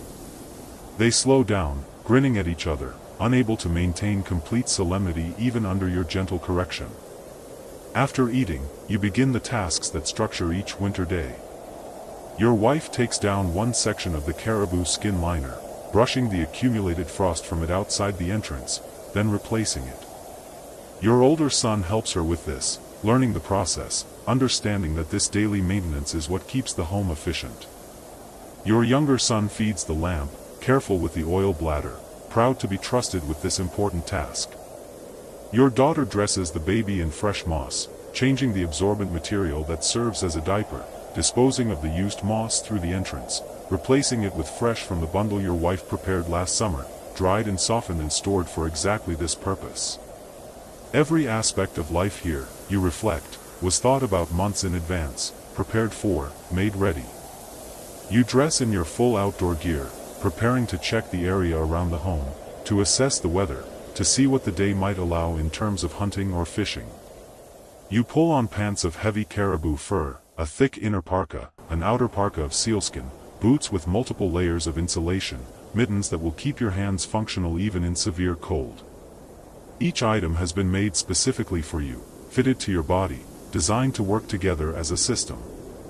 The process of dressing takes time, and you are patient with it, making sure each layer sits correctly, that there are no gaps where cold air might penetrate, that the closures are secure. Your wife checks you over, adjusting a tie here, smoothing a fold there, her practiced eye-catching details you might miss. This too is part of the partnership, the way you watch out for each other, the understanding that carelessness with clothing can be as dangerous as carelessness with hunting weapons. You enter the tunnel, feeling the immediate drop in temperature, the cold that waits here in the space between inside and outside. The tunnel is perhaps 15 feet long, angled downward from the entrance in the home's floor, then upward slightly to the outside, creating a trap for cold air that would otherwise settle into the living space. The design is elegant, you have always thought, using the simple fact of air density, cold air being heavier, to create passive protection, to build in safety that requires no effort once the structure is complete. You emerge into daylight, into the white world of winter, and the brightness makes you squint despite the snow goggles you put on, those carefully carved pieces of wood with narrow slits that protect your eyes from the glare that can cause snow blindness. The sky is clear, a pale blue that seems thin and fragile, and the sun hangs low on the horizon even though it is mid-morning, that weak winter sun that provides light but precious little heat, that traces a shallow arc across the southern sky and then disappears again, leaving the world to darkness. The cold hits you immediately, despite all your layers, a cold that makes the air feel brittle, that carries a knife-edge quality that seems to cut through fabric and skin and reach for the warmth inside your body. You breathe carefully, keeping your breath shallow, because drawing deeply of air this cold can hurt your lungs, can cause coughing and pain. Your breath emerges as a cloud of ice crystals that glitter in the sunlight, that hang in the still air for a moment before settling onto your parka, adding to the accumulation of frost that already covers the outer fur. You stand for a moment, letting your eyes adjust to the brightness, letting your body adapt to the transition from the relative warmth of the home, perhaps 40 degrees Fahrenheit inside, to the ferocious cold outside, perhaps 40 below, perhaps colder. The 80-degree difference is a testament to your family's skill, to the effectiveness of the snow home, to the accumulated knowledge that makes this life possible. Looking back at the home from outside, you see only a low mound of snow, barely distinguishable from the surrounding drifts. This camouflage is intentional, protective, making the home less visible to polar bears that sometimes wander through winter camps, less affected by wind that might erode a more prominent structure. The only signs of habitation are the entrance hole, dark against white snow, and the small plume of vapor rising from the vent hole at the top of the dome, visible evidence of warmth and life beneath the snow. You walk slowly around the perimeter, checking the structure's exterior, looking for any cracks or settling that might need attention, for any places where wind has carved away at the blocks. The home looks solid, intact, exactly as it should. You note with satisfaction that the entrance remains clear of drifting snow, something you will need to monitor after each wind, but for now it requires no work. The surrounding landscape is vast and empty, white stretching to white in every direction, broken only by pressure ridges in the ice where moving sheets have collided and heaved upward into jumbled chaos, by the scattered shapes of other snow homes in your extended family's winter camp, by the distant dark line of open water far to the north where currents keep a channel ice-free even in the deepest winter. This camp is home to perhaps 30 people, 6 families, all related by blood or marriage, all choosing to winter together for the safety and companionship that numbers provide, for the efficiency of sharing knowledge about hunting conditions, for the social bonds that sustain your people through the dark months. You can see smoke vapor rising from the other homes, signs of life, of other families beginning their days, other lamps burning, other meals being prepared. You turn toward the cache where the family's supplies are stored, a pit dug deep into snow and ice, lined with stone blocks to keep animals out, covered with heavy snow blocks that require effort to move. This cache is your family's insurance, the accumulated surplus from autumn hunting, the food that will sustain you if storms prevent hunting for days or weeks, if the seals move away from this area, if any of the 100 variables that affect survival shift against you. You move one of the cover blocks, heavy, requiring your full strength, and look down into the cache. Frozen seal carcasses, stacked neatly. Bags of fish. Containers of oil. Bundles of dried meat. The cache is perhaps 2/3 full still, adequate for another month or 6 weeks if necessary, though you hope to continue hunting regularly, to replenish what you use, to reach spring with surplus rather than scarcity. The cold preserves everything perfectly. There is no spoilage at these temperatures, no rot, no degradation. The meat you cached in late autumn will be as fresh when you retrieve it now as the day it was stored. This natural refrigeration is one of the few gifts the cold provides, a compensation for the 1,000 challenges it creates. You close the cache, replacing the blocks carefully, making sure the seal is tight against wind and scavenging animals. Then you walk toward the ice, toward the fishing holes your family maintains, checking each day, keeping them open with patient chipping, harvesting the char and cod that swim beneath the ice, that provide steady food even when seal hunting is difficult. You wake in the half-dark, and for a moment you cannot remember where the night ended and this pale morning began. The air inside the snow home sits heavy and close around you, warm enough that you can breathe without that sharp sting in your nostrils, warm enough that the tip of your nose does not ache. Outside, beyond the tunnel entrance and the thick walls of compressed snow, the wind has returned, though it sounds distant now, muffled, as if the world beyond this small dome has wrapped itself in layers of felt and fur. You lie still beneath the caribou hide, feeling the weight of it across your chest and legs, feeling the warmth of your daughter curled against your side, her breath soft and rhythmic, her small hand resting on your forearm. Your wife sleeps on the other side of the platform, her back turned toward you, her shoulder rising and falling with the steady tide of deep sleep. The kulak still burns, though lower now, the flame reduced to a thin line of gold that trembles along the edge of the stone lamp, casting almost no light, only a faint amber glow that barely reaches the curved ceiling above. You can smell the rendered seal oil, that clean animal scent that has become as familiar as your own skin, and beneath it the smell of snow, faint and cold, and beneath it the smell of bodies, of breath, of living warmth contained and held. You do not move yet. There is no urgency in this moment, no pressing need to rise and face the cold or the work that waits beyond these walls. The storm outside continues, and you know without looking that the sky will still be the color of old ice, gray and impenetrable, and the wind will still be hurling fine snow across the frozen sea, and the world will still be small and white and brutal. But here, inside this dome of snow, there is stillness. There is warmth, gathered and guarded, earned through careful work and patient attention. You think about the heat that surrounds you now, this invisible presence that keeps the frost at bay, and you think about all the small decisions and actions that brought it into being, the precise angle at which your wife trimmed the wick of the kulak last night, the way you positioned the drying rack so the wet clothing would catch the rising heat without blocking the flow of air, the careful sealing of the entrance tunnel with blocks of snow, the dense packing of the walls when you first built this shelter 3 days ago. Each of these acts, small and unremarkable on its own, has woven itself into this singular warmth, this pocket of life suspended in a landscape that offers none. You shift slightly, careful not to wake your daughter, and you feel the stiffness in your shoulders, the dull ache in your lower back from lying on the hard platform. The sleeping platform itself is a marvel of simple engineering, though you have never thought of it in those terms. It is merely what must be done. Raised above the floor of the snow home, built from blocks of hard-packed snow and covered with layers of willow branches and then thick hides, it lifts you into the warmer air that rises from the kulak and pools near the top of the dome. Down below, on the floor, the cold air settles, heavier and slower, sinking away from where you sleep. This stratification of air, this layering of warm above and cold below, is something you learn not from words but from experience, from sleeping in snow homes since you were a child smaller than your daughter, from watching your father build and your mother tend the lamp, from feeling in your own body where the warmth lived and where it did not. You have never needed to name it or explain it.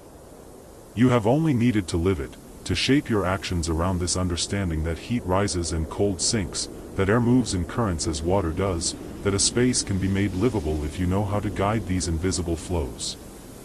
Your wife stirs, a slight movement, and then settles again.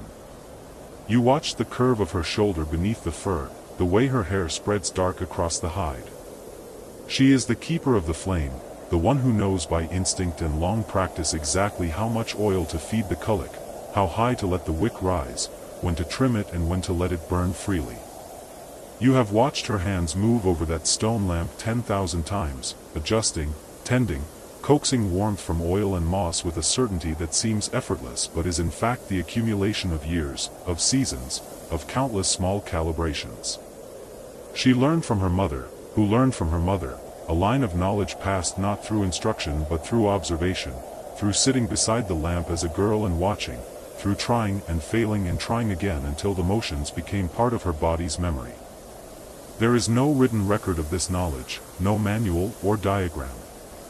It lives only in the hands and eyes of those who practice it, carried forward through the simple act of doing, of tending, of caring for the small flame that stands between the family and the cold. You ease yourself up, slow and quiet, sliding out from beneath the caribou hide and letting the cold air touch your skin. The temperature shift is immediate and sharp. The warmth that surrounded you beneath the fur gives way to cooler air, still far warmer than the world outside but noticeably different, a reminder that the heat you sleep in is not evenly distributed but concentrated, held close by the hides and your own body. You sit on the edge of the platform for a moment, your feet hanging down toward the colder floor below, and you feel the difference in the air against your shins, the way the warmth thins as you descend. You are wearing your inner layer of clothing, the soft caribou fur turned inward against your skin, and it holds your body's heat close, but your face and hands feel the coolness, the slight bite of air that has not yet been warmed by the kulak's flame. You stand slowly, careful not to bump your head against the low ceiling, and you move toward the lamp. The kulak sits in its shallow depression in the floor, the stone dark and smooth and ancient, shaped by hands you never knew, passed down through generations until it came to your wife and through her to this place, this moment. The flame burns low, a thin ribbon of gold along the edge where the moss wick lies soaked in oil, and the lamp itself is nearly empty, the reservoir of rendered seal fat almost exhausted. You crouch beside it, feeling the warmth rise against your face, and you reach for the sealskin bag that hangs from a peg driven into the snow wall. The bag is heavy, sloshing slightly as you lift it, and you open the drawstring and tilt it carefully over the lamp, letting the thick oil pour in a slow stream into the stone basin. The oil is pale and viscous, and it spreads across the surface of the lamp, pooling around the wick, and almost immediately the flame brightens, fed by this new fuel, rising a little higher, casting more light across the curved walls. You seal the bag again and hang it back on its peg, and you sit there for a moment, watching the flame, feeling its heat against your hands. The process of rendering seal fat into usable oil is laborious and slow, and it is work that happens in the brief autumn weeks before the deep cold settles in, when seals are still plentiful and the air is cool enough to preserve the meat but not so cold that everything freezes solid. You remember those weeks from the autumn just past, the long hours spent cutting blubber into strips, hanging them over the kulak to let the heat slowly melt the fat, collecting the clear oil that dripped into containers below. The smell filled the snow home then, thick and pervasive, and your wife worked without pause, tending the lamp and the rendering both, adjusting the heat, skimming away impurities, ensuring that the oil remained clean and would burn without smoking. This oil, this fuel, is the foundation of everything. Without it, the kulak goes dark. Without the kulak, the snow home becomes a tomb, a hollow space where cold and darkness meet and human life cannot endure. You have seen families whose oil ran out before the spring, who were forced to abandon their winter homes and travel in desperate hope of finding others who might share, and you have seen the cost of such miscalculation in the hollow faces and frostbitten extremities of those who survived. The management of fuel is not a casual matter. It is life and death measured in drops of oil, in the careful rationing of a finite resource against the unknowable length of winter. Your daughter wakes, blinking against the slightly brighter light, and she sits up, her hair tangled, her face still soft with sleep. She looks at you and smiles, a small shy curve of her lips, and you nod to her, and she slides down from the platform, her bare feet touching the colder floor, and she moves quickly across the small space to the pile of clothing near the wall. She pulls on her outer parka, the one with the hood trimmed in wolverine fur, and she pushes her feet into her kamak, the sealskin boots lined with dried grass that your wife replaced just 2 days ago. She does not complain about the cold floor or the early hour. She has learned already, young as she is, that life here requires a certain stoicism, a willingness to endure discomfort without protest, because protest changes nothing and only wastes energy. You watch her move with the efficiency of someone twice her age, and you feel a complicated mixture of pride and sorrow, pride that she is capable, that she will survive, and sorrow that she must be. Your wife wakes now, sitting up slowly, pushing her hair back from her face, and she looks first at the kulak, checking the flame, and then at you, and there is a moment of silent communication between you, a glance that carries acknowledgement and understanding. She rises and moves to the lamp, crouching beside it as you did, and she adjusts the wick with a small bone tool, trimming away a charred section, coaxing the flame into a more even burn. She works without hurry, her hands steady, and when she is satisfied she stands and stretches, her joints cracking softly in the quiet. She speaks then, her voice low and rough from sleep, saying that the storm sounds like it will continue through the day, that there is no point in attempting to travel or hunt, that today will be a day of waiting, of maintaining, of tending the small world inside these walls. You agree, and your daughter nods, and there is no disappointment in this news, only acceptance. Waiting is as much a part of this life as hunting or building or traveling. You wait for storms to pass, for ice to form, for seals to surface, for daylight to return. You wait because the land and the sea and the sky move on their own rhythms, and you cannot force them to accommodate your desires or your schedule. You can only prepare, endure, and respond. The morning routine unfolds with the quiet efficiency of long practice. Your wife tends the kulak, feeding it another small measure of oil, adjusting the flame until it burns bright and steady, casting a warm glow throughout the dome. She sets a flat stone on a low stand near the lamp, and on this stone she places strips of frozen seal meat, letting the heat thaw and warm them slowly. The meat darkens as it thaws, and the smell of it fills the space, rich and slightly gamey, and your stomach tightens with anticipation. You have not eaten since yesterday afternoon, and though hunger is a familiar companion, it is not something you ignore when food is available. Your daughter sits on the platform, her legs tucked beneath her, watching her mother work, and there is a calmness in her gaze, a stillness that you recognize as the beginning of the same patience that her mother carries. She will learn, as you learned, as your wife learned, that survival here is not a matter of dramatic action or bold choices but of small, repeated acts of care and attention, of feeding the flame and drying the boots and mending the tears in the clothing before they become irreparable. When the meat is warm enough, your wife divides it among the three of you, placing portions on a flat piece of driftwood that serves as a communal plate. You eat slowly, chewing the dense flesh, feeling the fat coat your tongue and throat, feeling the warmth of it spread through your chest. The meat is rich and sustaining, and though it is not seasoned or prepared with any complexity, it is exactly what your body needs. You eat in silence, the three of you, and the only sounds are the soft noises of chewing and the faint crackle of the kulak and the distant moan of the wind outside. There is an intimacy in this silence, a closeness that does not require words. You are bound together by necessity and by love, and in this small space those two things become difficult to separate. You care for each other because you must, and you must because you care. After the meal, your wife collects the remaining scraps and places them in a skin bag that hangs from the wall, and she wipes her hands on a piece of soft hide, and then she turns her attention to the drying rack that stands near the kulak. Several items hang there, a pair of your mittens, still damp from yesterday's work outside, a pair of your daughter's inner socks, washed in melted snow and now drying in the rising heat, a section of sealskin that your wife has been working, softening and stretching, preparing it for future use. She checks each item, feeling for dampness, adjusting their positions to ensure even drying. Wet clothing in this environment is more than an inconvenience, it is a danger. Dampness against the skin draws heat away from the body, and in extreme cold that loss of heat can lead quickly to frostbite or hypothermia. The management of moisture, therefore, is constant and essential. You dry your boots every night, stuffing them with dried grass that absorbs the moisture from your feet and from the condensation that forms inside the skin. You dry your mittens and your socks and your inner layers whenever they become damp. You hang everything near the kulak, using its precious heat not only to warm the air but to drive moisture from fabric and fur, keeping everything as dry as the environment allows. This is another hidden cost of the kulak's flame. Not only does it heat the space and provide light, it also serves as the only source of drying heat, and the balance between these uses must be managed with care.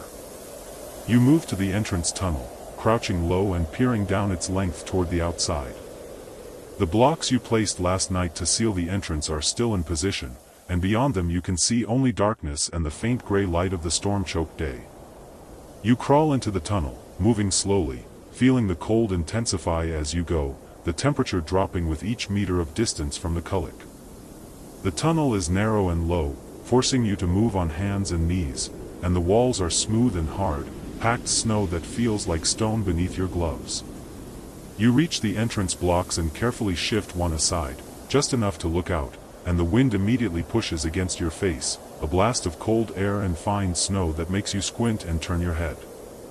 Outside, the world is white and formless, the snow falling thick and horizontal, driven by a wind that roars and gusts and never seems to pause for breath.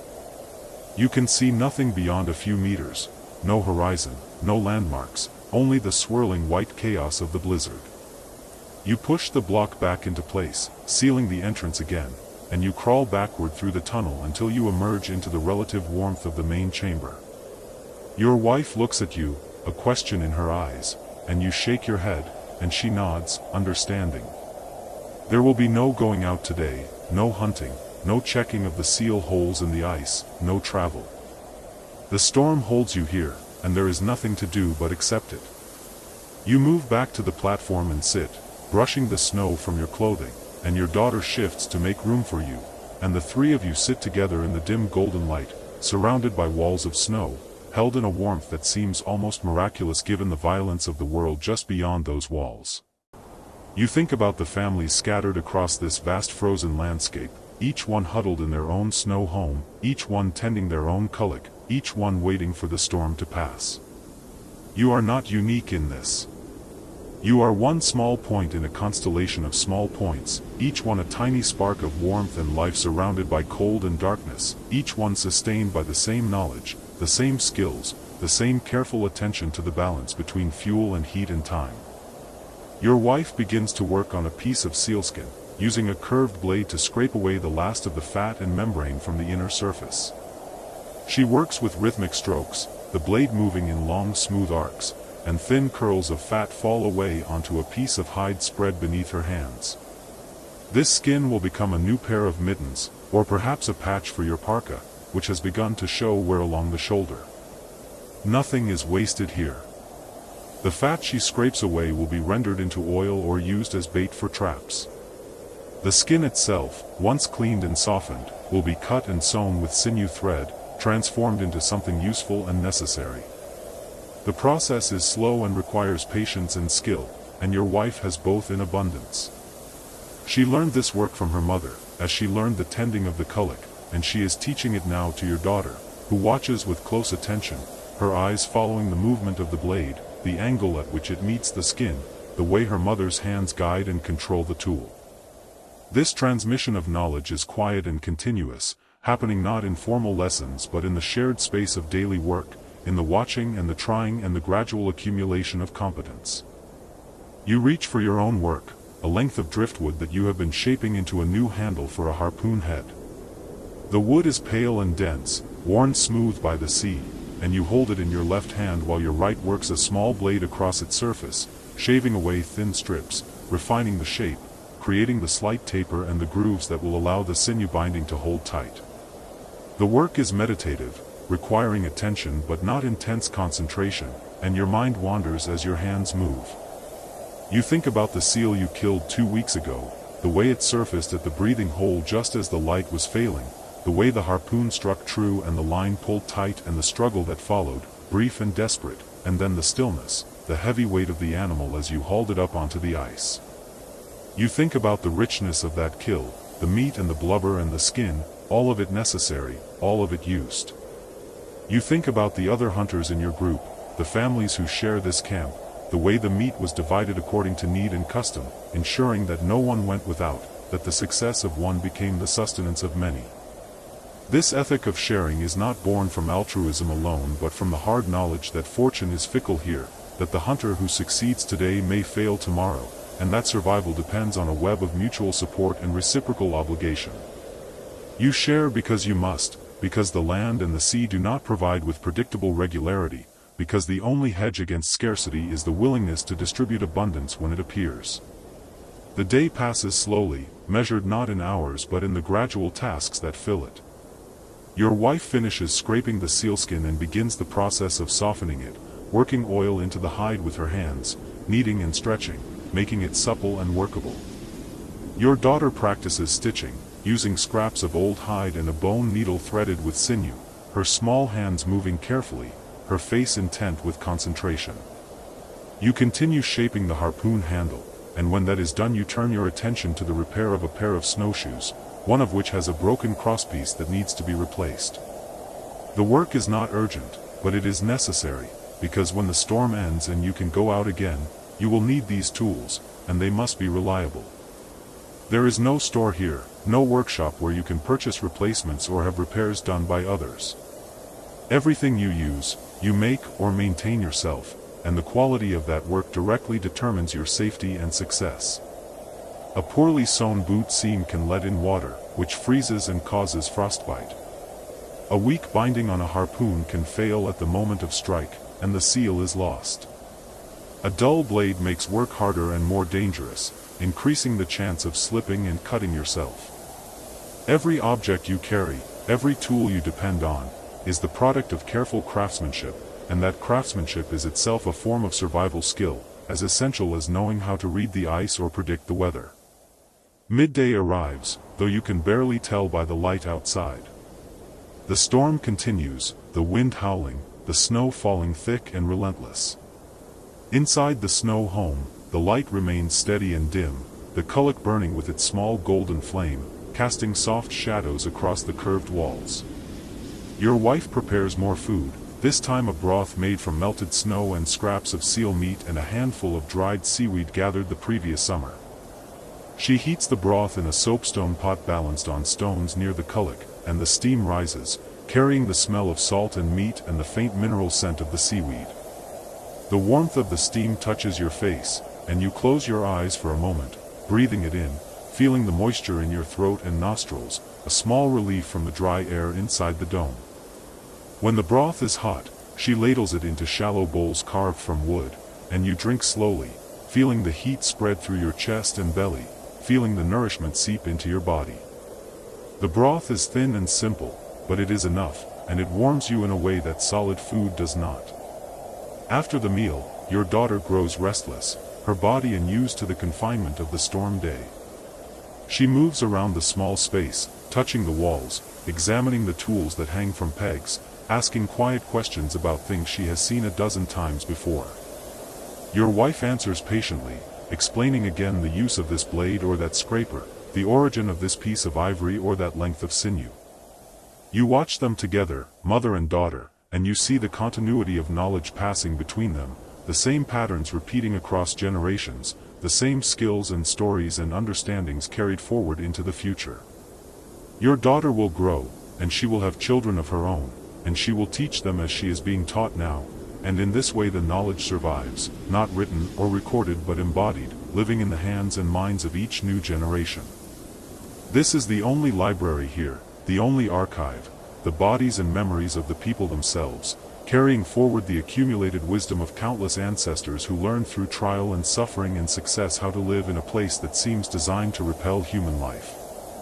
You tell your daughter a story, an old one, about a hunter who became lost in a storm and built a snow home with nothing but his knife and his knowledge, and who survived 3 days alone before the weather cleared and he found his way back to his family. It is a story you heard from your father, who heard it from his father, and though you do not know if it is true or only instructive, it does not matter. The story teaches what needs to be taught, that knowledge and calm and careful work can save your life, that panic is the enemy, that the skills you learn in safety must be trusted in danger. Your daughter listens with wide eyes, and when you finish she asks if you have ever been lost in a storm, and you tell her yes, once, when you were not much older than she is now, and how frightened you were, and how you remembered what your father had taught you, and how you dug into the snow and waited, and how your father found you the next morning, and how he did not scold you but only held you and brought you home.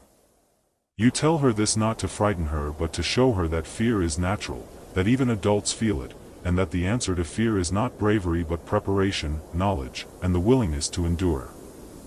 The afternoon wears on, and the warmth inside the snow home remains steady. The culloch continues to burn, and your wife continues to tend it, adjusting the flame, feeding it oil, maintaining the delicate balance that keeps the space livable. You notice the slight moisture on the interior walls where the warmth has caused the innermost layer of snow to melt just barely, creating a thin glaze of ice that actually improves the insulation, sealing tiny gaps, creating a smooth reflective surface that holds the heat inside. This icing of the interior walls is a sign that the temperature is correctly managed, warm enough to create the glaze, but not so warm that the walls begin to drip or the structure weakens. It is another feedback loop, another natural consequence that you have learned to read and interpret. If the walls drip, the cullic is burning too hot, wasting oil and risking structural damage. If the walls remain dry and powdery, the space is too cold, and heat is being lost somewhere, perhaps through a gap in the entrance or a crack in the dome. The ideal state is this smooth glaze, this thin shell of ice on the interior that traps the warmth and reflects it back inward. Your daughter falls asleep in the early evening, curled on the platform beneath a caribou hide, her face relaxed, her breathing soft. You and your wife sit together near the cullic, not speaking, simply sharing the space and the quiet. Outside, the storm begins to lessen, the wind dropping from a howl to a steady moan, the snow falling less thickly. You can hear the change in the sound, the way the wind no longer batters the walls with the same fury, the way the world outside seems to exhale, releasing some of its violence. Your wife hears it too, and she glances at you, and you nod, acknowledging the shift. Tomorrow, perhaps, the storm will have passed, and you will be able to go out, to check the seal holes, to hunt, to move through the landscape again. But tonight, you are still held here, still enclosed in this small dome of warmth and safety. You think about the marvel of this structure, this snow home that you built with your own hands in a few hours, using only the materials that the storm itself provided. You think about the simplicity of its design and the depth of knowledge required to execute that design correctly. The dome shape, which distributes weight evenly and resists collapse. The entrance tunnel, which traps cold air and prevents it from flowing into the living space. The raised sleeping platform, which lifts you into the warmer air. The careful positioning of the cullic, which provides heat and light without filling the space with smoke.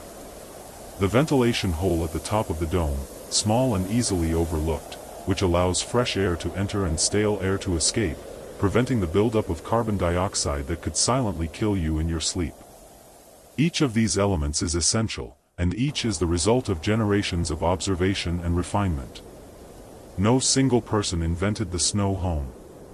It emerged over time, shaped by the collective experience of countless people living in extreme conditions, each generation adding small improvements, each failure teaching a lesson, each success reinforcing a principle. You are the inheritor of this knowledge, the temporary custodian, and it is your responsibility to preserve it and pass it on, just as it was passed to you. Your wife begins to prepare for sleep, banking the cullic, reducing the flame to a low steady burn that will last through the night without consuming too much oil. She adjusts the wick, trimming it carefully, ensuring that it will burn cleanly and not smoke or gutter. She checks the oil level in the lamp, judging by eye and by the weight of the sealskin bag how much remains, calculating in her mind how many days the current supply will last, how much will be needed for cooking and drying in warmth, how much must be held in reserve against the possibility that the storm continues longer than expected or that hunting remains poor. This mental accounting is constant and largely unconscious, a background process that runs at all times, weighing resources against needs, making adjustments, planning ahead. It is a form of mathematics, though no numbers are spoken or written, a calculus of survival that operates in quantities and ratios and proportions felt rather than counted. You lie down on the platform beside your daughter, and your wife lies down on the other side, and the three of you arrange the caribou hides over yourselves, tucking them close, creating a shared pocket of warmth.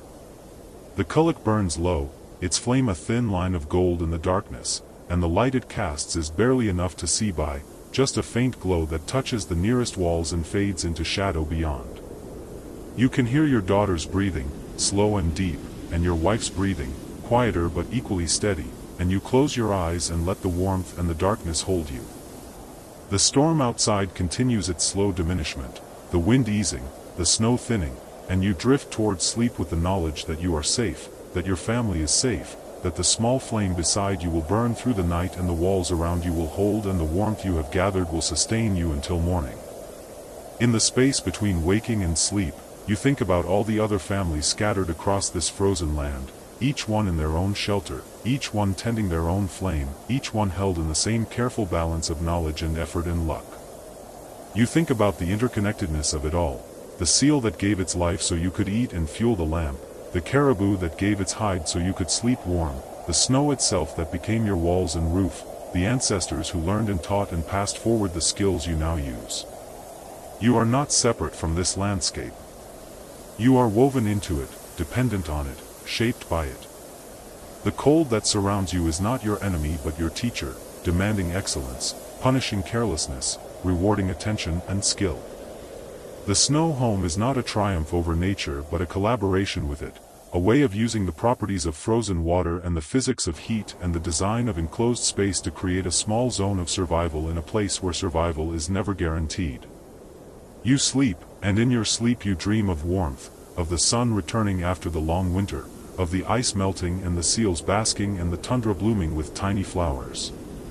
But even in the dream you know that the warmth is temporary, that the cold will return, that the cycle continues, and that your task is not to escape it but to endure it, to meet it with knowledge and preparation and the quiet stubborn refusal to yield. You dream, and beside you your wife and daughter dream their own dreams, and the kulak burns, and the snow home holds, and the storm outside continues its slow retreat, and the night deepens, and the warmth remains, a small defiant light in an ocean of cold and darkness, sustained by skill and care and the unbroken chain of knowledge that stretches back through time to the first people who looked at snow and ice and decided, against all reason, to stay, to endure, to live. You wake before dawn on the shortest day of the year, and the darkness outside is so complete that it feels less like absence and more like presence, a weight that presses against the snow walls, against the skin of the world. Inside, the lamp flame barely flickers. The air is still. Your wife sleeps beside you, her breathing steady, and the children are buried beneath their furs in the alcove, small mounds of warmth that rise and fall in unison. You do not move yet. You lie in the quiet and feel the cold at the edges of the platform, the way it waits just beyond the boundary of body heat and seal oil and caribou hide, patient and vast. This is the day your grandmother spoke of, the day when the sun would climb to its smallest arc and then begin, slowly, to return. She told you once that the ancestors watched this day more carefully than any other, that they built their lives around it, not with celebration, not yet, but with attention. A noticing. You think of her now, the way her hands moved when she spoke, shaping the air as if the story were something solid she could place before you. She is gone now, has been for 3 winters, but her voice lingers in moments like this, in the stillness before the world stirs. You rise quietly, careful not to disturb the others, and pull the outer parka over your shoulders. The cold touches your face immediately, a sharp clarity that wakes the mind. You move toward the entrance tunnel, crouching low, and the air grows colder with each step, denser, until you push aside the block and emerge into the world beyond. The night is breathtaking. The stars are so thick they seem to hum, a silent vibration that fills the sky from horizon to horizon. The snow beneath your feet creaks softly, a sound like breathing. You stand outside the dome of your home, and you can see the others scattered across the ice, small shapes in the darkness, each one glowing faintly from within, a soft amber warmth that escapes through the translucent blocks near the top. Smoke rises from a few, thin threads that dissolve into the black. You can hear nothing but the wind, low and steady, and the distant crack of the ice settling somewhere far out on the frozen sea. You walk a short distance from the entrance, far enough that the village becomes a constellation of its own, and you look up. The aurora is beginning. It starts as a pale green ribbon, barely visible, a whisper of light that stretches across the northern sky. You watch as it grows, as it brightens and shifts, curtains of color that ripple and fold, green and violet and sometimes a deep red that makes your breath catch. Your grandmother told you these were the spirits of the ancestors, dancing, playing games with a walrus skull. Your father said they were reflections of the sun on distant ice. You do not know which is true. Perhaps both. Perhaps neither. What matters is the beauty, the way it makes you feel small and held at the same time. You stand there until your face begins to ache from the cold, until your fingers inside your mitts grow stiff, and then you turn back toward the entrance. The tunnel welcomes you, the air inside noticeably warmer even in those first few feet, and by the time you reach the inner chamber the difference is profound. Your wife is awake now, adding a fresh wick to the lamp, and the children are stirring. The oldest sits up, her hair tangled, and looks at you with sleepy eyes. "Is it time?" she asks. "Almost," you say, and you settle beside the lamp, letting the warmth seep back into your skin. The day unfolds slowly, as all days do in this season. There is no sun to mark the hours, only the gradual shift from deep black to a brief twilight that colors the southern horizon in shades of gray and blue before fading again into night. You work inside mostly, repairing a harpoon shaft that cracked during the last hunt, smoothing the bone with a piece of sandstone, fitting the new lashing with careful fingers. Your wife prepares a meal, boiling seal meat in the soapstone pot, adding dried berries that have been saved for this day. The children play a quiet game with carved pieces of ivory, moving them across the platform in patterns you do not fully understand but that seem to absorb them completely. In the afternoon, though afternoon is only a guess, a feeling, your neighbor arrives. He pushes through the tunnel and shakes the frost from his shoulders, grinning. He brings news. The hunters from the southern camp have arrived, and they are gathering tonight, all the families, in the largest home, the one built by the elder's family, to share food and stories. It is tradition on the shortest day, a way of holding the darkness together, of reminding each other that the light will return. You agree to come. Your wife nods, already thinking of what to bring, and the children brighten at the thought of other children, of the crowded warmth and the laughter that will fill the space. When evening comes, or what feels like evening, the same darkness but deeper, more settled, you dress the children in their warmest clothing and wrap the baby tightly against your wife's back. You carry a bundle of dried fish and a small carving you have been working on, a gift for the elder. The walk across the ice is cold but short, and you can see the glow of the gathering place long before you reach it, a beacon in the vast night. Inside, the home is transformed. The platform is crowded with people, 20 or more, maybe 30, all pressed close, and the air is thick with warmth and the smell of bodies and seal oil and meat. The lamps burn brightly, more than usual, and the heat is almost overwhelming after the walk. You remove your outer layer and find a space near the back, the children squeezing in beside you, their faces flushed and excited. The elder sits near the center, his face deeply lined, his eyes half closed, and beside him is the storyteller, a woman from the western camp, known for her memory, for the way she can hold a tale for hours without losing a single thread. The room gradually quiets as she prepares to speak, and you feel the shift in attention, the way everyone leans slightly forward, waiting. She begins with the story of the first winter, the long darkness that came before people knew how to build homes from snow, before they understood the warmth of stone and flame. She speaks of the cold that killed, of families huddled in skin tents that offered no protection, of the desperation that drove them to try something new, something that seemed impossible, to take the cold itself and make it a shelter. Her voice is steady, rhythmic, and you find yourself drawn into the images she creates, seeing the struggle, the trial and error, the first moment when someone realized that the wind could not penetrate the layered snow, that the heat of a single flame could transform the air inside, that survival was possible even in the heart of the freeze. She speaks for a long time, and the children listen with wide eyes, and the adults nod at familiar passages, mouthing the words they have heard since childhood. When she finishes, there is a long silence, and then the elder speaks, his voice thin but clear. He talks about resilience, about the way the snow home is not just a structure but a teaching, a reminder that strength comes from understanding the world as it is, not fighting against it but working with it, shaping it, learning its rhythms. You listen and feel the truth of his words settle in your chest. The snow home is a paradox, built from cold, it creates warmth, fragile in appearance, it withstands the fiercest storms, temporary in nature, it has sheltered generations. It is a reflection of the people who build it, who have learned to live not in spite of the ice but because of it, to find abundance in a landscape that others see as barren. Food is passed around, shared from family to family, and you eat slowly, savoring the richness of the seal meat, the sweetness of the berries.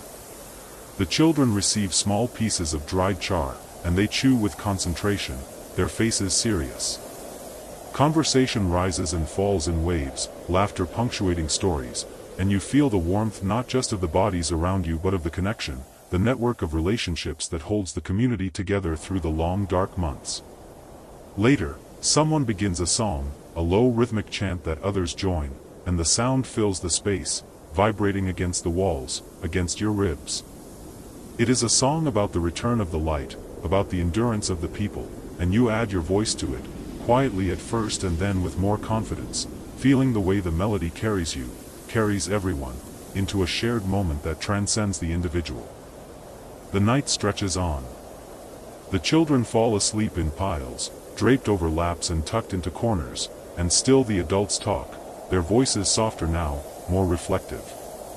You listen to the elder describe the winters of his youth, when the ice was thicker, when the herds moved differently, and you hear in his words both loss and adaptation, the constant negotiation between memory and present need.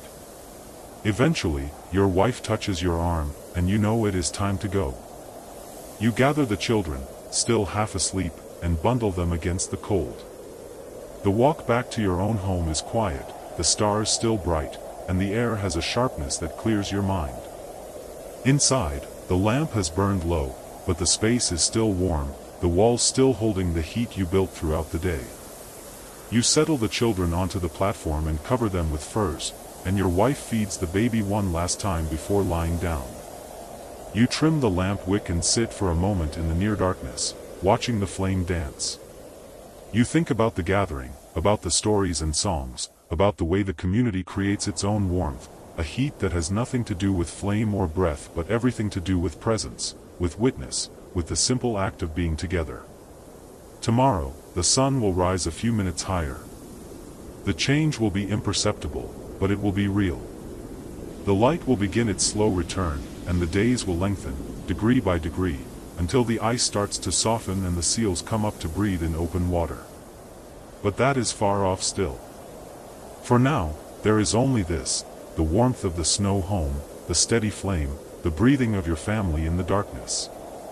You lie down beside your wife, and the cold at the edges of the platform is a familiar companion now, something you have learned to live with, to respect. You close your eyes and feel the weight of the furs, the solidity of the sleeping bench beneath you, and you think of your grandmother, of the countless generations who have done exactly this, who have lain in the dark and felt the cold and known that survival is not a single act but a practice, a daily choice to build, to tend, to maintain. Sleep comes slowly, but when it does, it is deep and untroubled. The days that follow the solstice are both the same and different. The darkness remains, but there is a subtle shift in quality, a sense that the world has turned a corner even if the evidence is not yet visible. You notice it in small ways, the way the light on the southern horizon lingers a moment longer, the way the ice sounds different underfoot, a faint hollowness that suggests movement far below. The cold deepens, paradoxically, as if the earth is exhaling one last breath before the long thaw begins. You spend these days refining the skills that keep you alive. You work on your hunting tools, checking each piece of gear with meticulous care. A frayed line is respliced. A dull blade is sharpened against a whetstone until it gleams. You test the tension of your bow, the flex of the wood, and you make small adjustments, tightening the sinew, smoothing a rough spot. These tasks are meditative, repetitive, and they fill the hours with purpose. Your wife works beside you, sewing a new pair of boots for your eldest daughter. The old ones have worn through at the sole, and though they have been patched twice already, they cannot survive another season. She cuts the sealskin with precision, measures it against your daughter's foot, and begins the careful process of stitching, each stitch tight and even, each one a small act of care.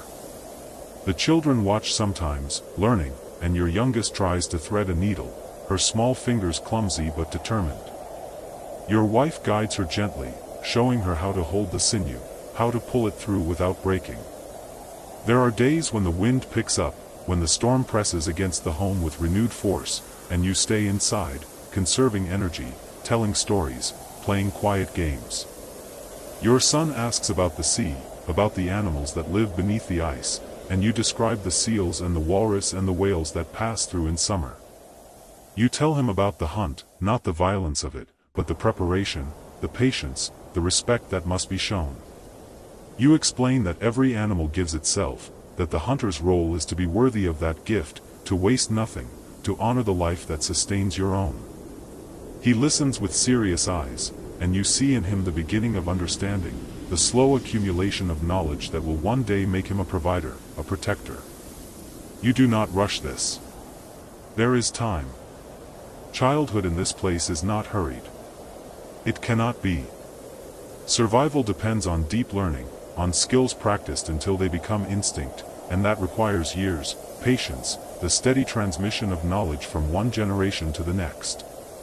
Your wife teaches your daughter the art of the lamp, showing her how to trim the wick so that it burns clean, how to judge the amount of oil needed, how to adjust the flame for cooking versus warmth. Your daughter practices under supervision, her face intent, and when she successfully maintains the flame for an entire afternoon, your wife praises her quietly, a hand on her shoulder, a nod of approval. These moments are the true education, not lessons spoken but skills embodied, passed through touch and observation and repetition. In the evenings, when the work is done, you sit together as a family. Sometimes you sing, simple songs that the children know, repetitive melodies that soothe. Sometimes your wife tells stories her mother told her, tales of animals and spirits and clever hunters who outwit danger through intelligence rather than strength. The children ask questions, and you answer when you can, honestly, admitting when you do not know. There is no shame in this. Knowledge is vast, and no one holds all of it. One night, your son asks why the snow home does not melt. You pause, considering how to explain. You tell him that the cold outside keeps the walls frozen, that the warmth inside rises and escapes slowly through the top, that the layer of frost on the interior acts as insulation, preventing the heat from melting the structure too quickly. You tell him that in spring, when the air warms, the home will begin to soften, and that is when you will move into tents, following the herds as they migrate. He nods, absorbing this, and you see his mind working, piecing together the cycles of the year, the way life here moves in rhythm with the ice and the sun. Your daughter asks what happens to the homes when you leave. You tell her they melt back into the snow, returning to the land, leaving no trace. She is quiet for a moment, and then she says, "So we build them every year?" And you say yes. Every year. It is part of the rhythm. Nothing here is permanent except the ice, and even that shifts and cracks and reforms. Impermanence is not loss, it is the nature of things. You build, you inhabit, you move on, and the land remains, ready to provide again when the time comes. The lessons sink in slowly, layered like the snow itself, and you trust that they will hold. There is a day, perhaps 2 weeks after the solstice, when the wind stops. The silence is startling. You wake to it, and for a moment you think something is wrong, that some essential sound has been lost. But then you realize, it is only the absence of wind, a rare and precious stillness. You rise and move to the entrance, and when you step outside, the world is transformed. The air is clear and cold, so cold it burns your lungs, and the stars are beginning to fade. The horizon to the south glows faintly, a band of pale blue that brightens even as you watch. The sun is coming. Not above the horizon, not yet, but close enough that its light reaches across the curve of the earth, painting the sky in shades of rose and gold. You stand transfixed, watching the colors deepen, and for the first time in weeks, you see the shapes of the land clearly, the ridges of ice, the distant mountains, the scattered domes of the other homes. Your wife joins you, the baby strapped to her back, and she says nothing, only stands beside you, her breath clouding in the stillness. The children come next, tumbling out into the cold, their voices high with excitement. They point at the light, at the colors, and you let them look, let them feel the wonder of it. The light lasts for perhaps 20 minutes, half an hour, and then it fades, the sun sinking back below the edge of the world. But the memory of it remains, a warmth in your chest, a reminder that the cycle continues, that the darkness is not endless. You return inside, and the home feels different now, lighter somehow, even though the lamp burns the same as always. The children are animated, chattering about the colors they saw, arguing over which was brightest. Your wife smiles, a rare, unguarded expression, and you feel a surge of gratitude so strong it nearly overwhelms you. This is the heart of it, you think.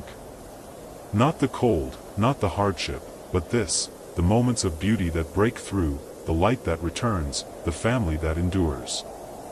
The snow home is the vessel that holds these moments, the structure that makes them possible.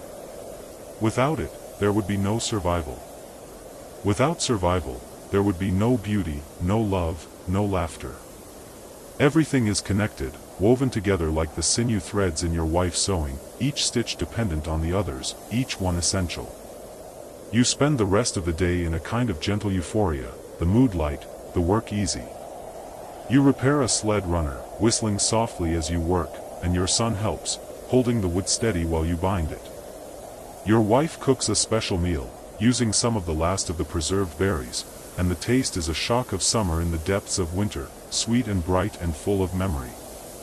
In the evening, you tell the children about the return of the sun, about how each day now will bring a little more light, how by spring the sun will stay above the horizon for weeks, months, turning the world into a place of endless day.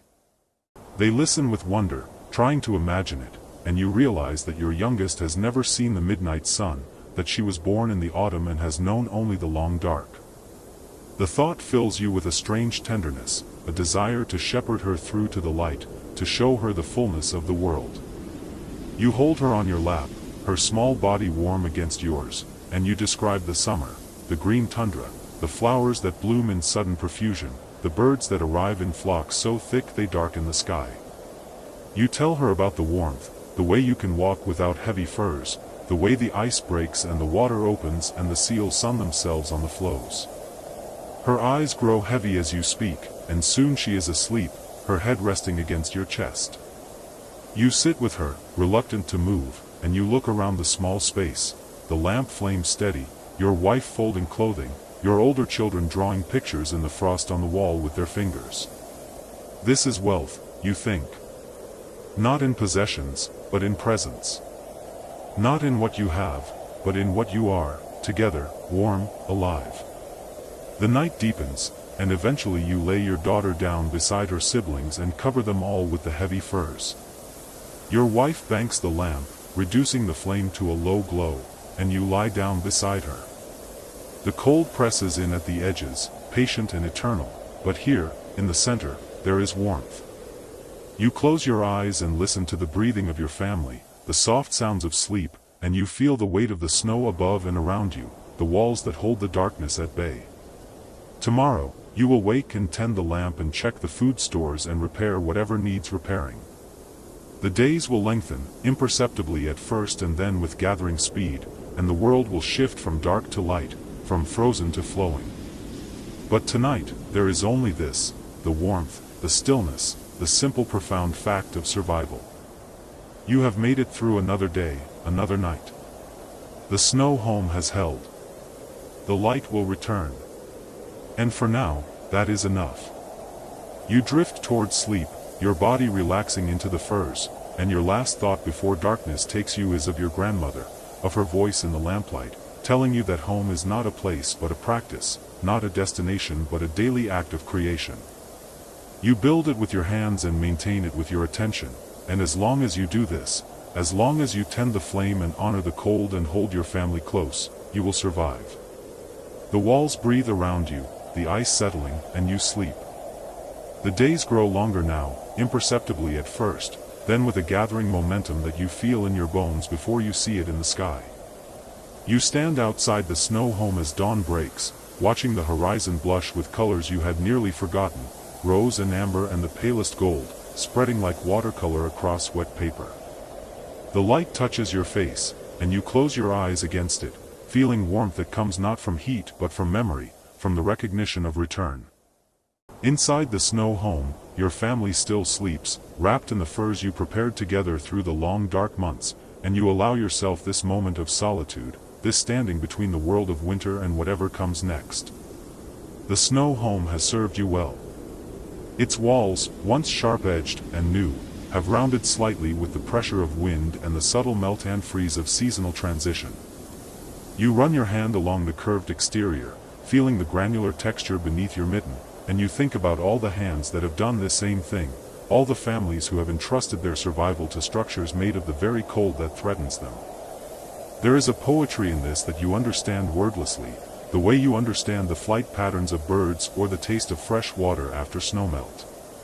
The snow home is both fortress and cocoon, both shelter and teacher, and you have learned its lessons well. Inside, the warmth lingers still. You duck through the entrance tunnel, feeling the familiar transition from the outer air to the graduated temperatures of the passageway, then emerge into the main chamber where the culloch burns low but steady. Your daughter has tended it in the night, you can tell by the evenness of the flame, the careful arrangement of the moss wick. She learned this from you, and you learned it from your mother, and the lineage stretches back beyond memory, beyond names, into a time when the first people discovered that blubber and fire and patient attention could create life in the midst of ice. Your spouse stirs beneath the firs, sensing your presence without waking fully, and you move quietly to sit beside the lamp. The stone bowl is warm in your hands, the heat radiating through your palms into your wrists, up your arms, settling somewhere in your chest like a second heartbeat. You adjust the wick minutely, coaxing the flame a fraction higher, not for warmth but for light, because you have come to love the way the glow illuminates the ice walls, turning them translucent, making the whole space seem to breathe with gentle luminescence. The children begin to wake in the way children do when they sense morning, not with alarm but with a gradual surfacing, small movements beneath the firs, whispered exchanges. Your son's head emerges first, hair tousled, eyes still heavy with sleep. He looks at you and smiles, that uncomplicated smile of a child who has never doubted safety, who has known only the constancy of shelter and care. You smile back, and in that exchange, you feel the weight of what has been accomplished, not just the building of walls or the tending of flame, but the creation of a space where innocence can persist, where childhood can unfold unhurried by fear. Your daughter rises next, already alert, already moving with purpose. She checks the culloch automatically, sees that you have adjusted it, nods her approval. She is becoming her own keeper of warmth, her own tender of light, and you feel pride mixed with a bittersweet recognition that this is how it should be, how it has always been. The knowledge passes like breath, from one generation to the next, and each generation holds it for a time before releasing it, transformed slightly by their own experience, their own innovations, their own hands. The morning routine unfolds with the ease of long practice. Your spouse rises and begins to prepare food, frozen fish that will thaw near the lamp, dried meat that requires no preparation, snowmelt water kept liquid in a skin bag near the warmth. The efficiency of these movements speaks to months of refinement, of learning exactly where to place things for maximum convenience, how to minimize wasted motion in the limited space. The snow home has taught you economy, has shown you that small spaces can contain enormous life when arranged with care and attention. You dress for the day ahead, pulling on the outer layers that have hung above the sleeping platform through the night, warmed by the rising heat of the culloch and the collective warmth of sleeping bodies. The sealskin parka slides over your shoulders, supple and dry, and you fasten it with practiced fingers, adjusting the hood so it frames your face without restricting vision. Each piece of clothing represents hours of labor, the hunting, the skinning, the scraping, the sewing, and wearing them, you carry that labor with you, you honor it with use. Outside again, you see smoke rising from other snow homes scattered across the landscape, thin ribbons of warmth climbing into the cold air before dispersing into nothing. Each plume marks a family, a culloch, a space carved from winter and made habitable by human ingenuity. You think about the community that sustains you, the network of knowledge and assistance that makes survival possible in a land that does not forgive ignorance or isolation. No family thrives alone here. The warmth you have created extends beyond your walls, connects you to neighbors who would come if you called, who would share if you needed, who would teach if you asked. Your son joins you outside, bundled in his small parka, eager to help with the day's tasks. Together you check the entrance tunnel, ensuring that the cold trap is functioning properly, that no snow has collapsed to block the passage. He asks questions as children do, wanting to know why and how and what if, and you answer patiently, knowing that his curiosity is the beginning of his own understanding, his own eventual mastery. You explain again about cold air and warm air, about how the tunnel keeps them separate, and he nods, his small face serious with concentration. The sun climbs higher, though its arc across the sky remains low, a winter sun that gives light but little heat. You teach your son to read the shadows, to understand how the angle of light changes through the day and through the season, how this knowledge helps in navigation, in timekeeping, in the 100 small calculations that govern life in this place. He listens intently, squinting against the brightness, and you see his mind working, connecting this new information to things he already knows, building the latticework of understanding that will support him through his life. Inside again, the family shares the morning meal. You sit together in the warmth, eating slowly, talking quietly about the day ahead.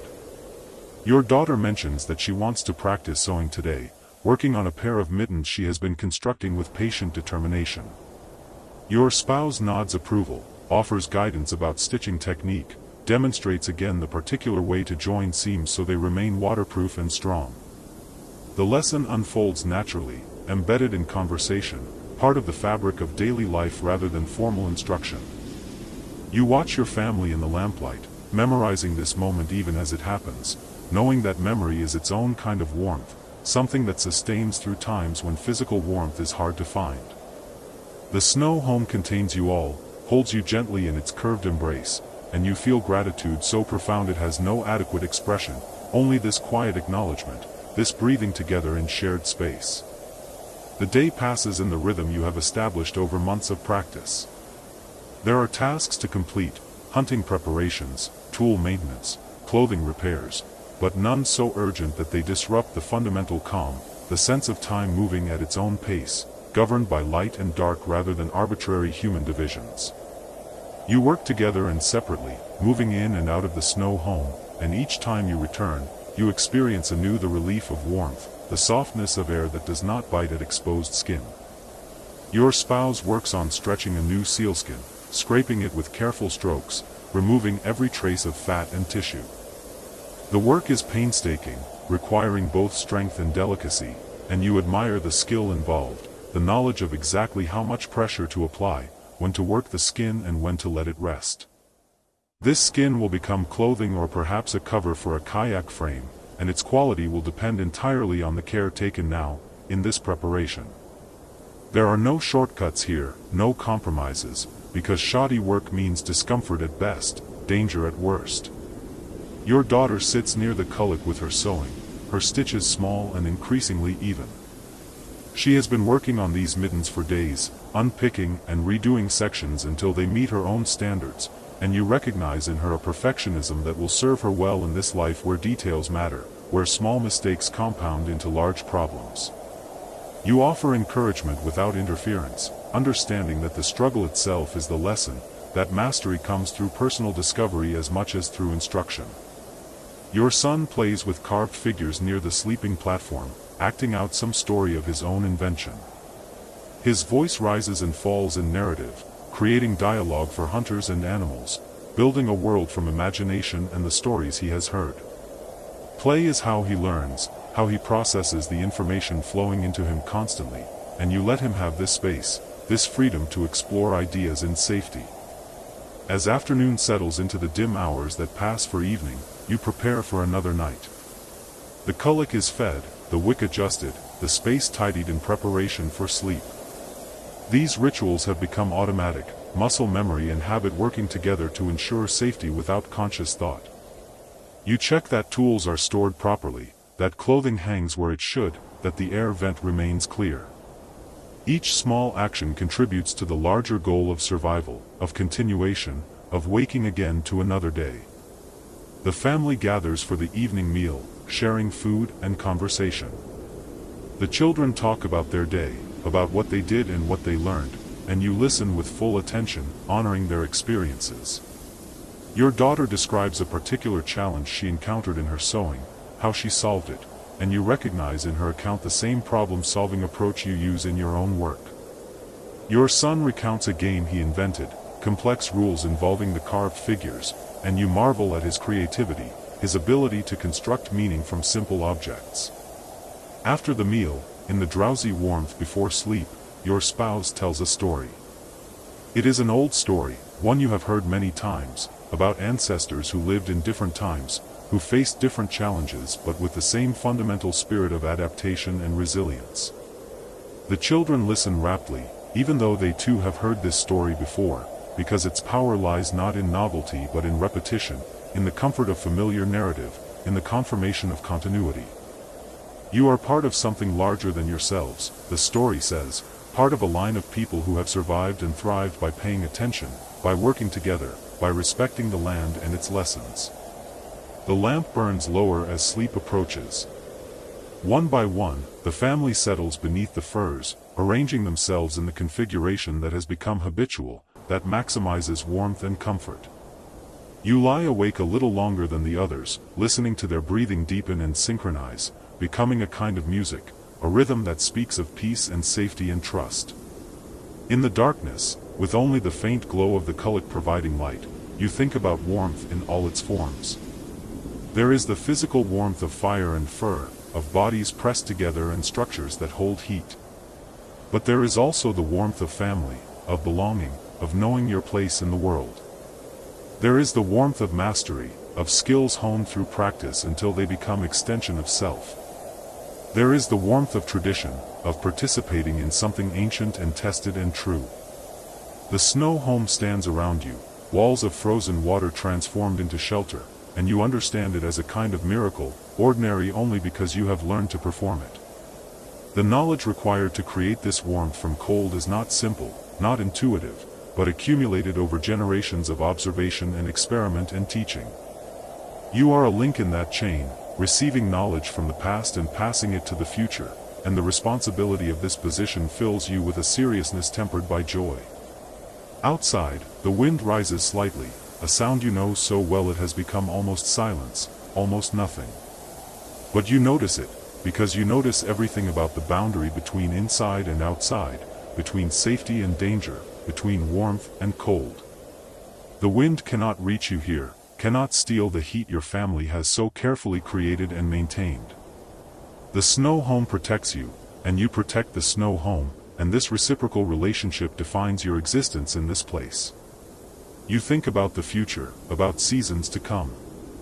The snow home will melt with warmer weather, will return to water and eventually to ocean, and you will move to different shelter, will adapt to different conditions. But you will carry with you everything learned here, all the lessons about heat and insulation, about family and cooperation, about patience and attention to detail.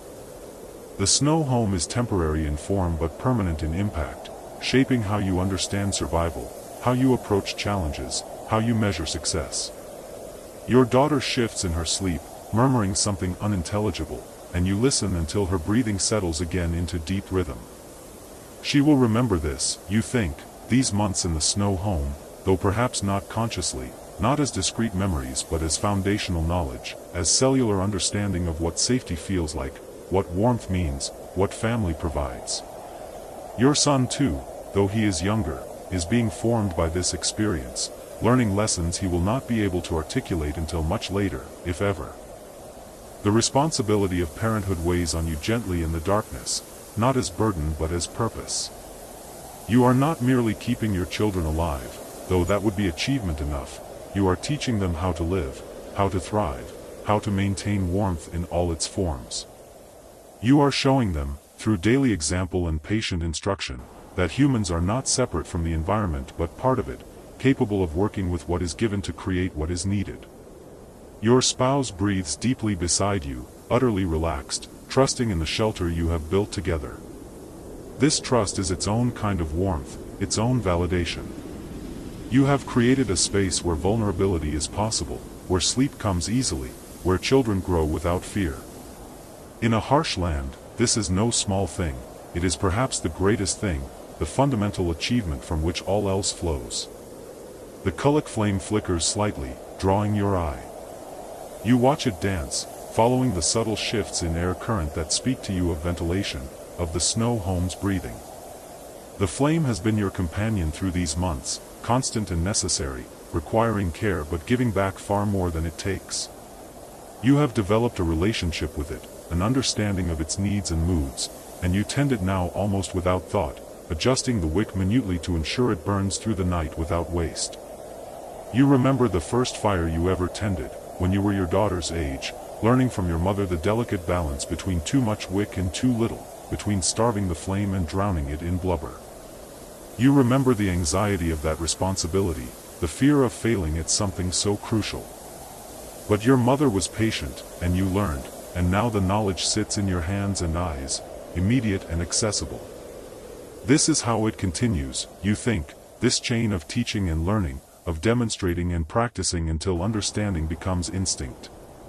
Your children will teach their children, who will teach theirs, and the knowledge will persist as long as it is needed, as long as people live in places where warmth must be wrested from cold, where survival depends on accumulated wisdom. The night deepens.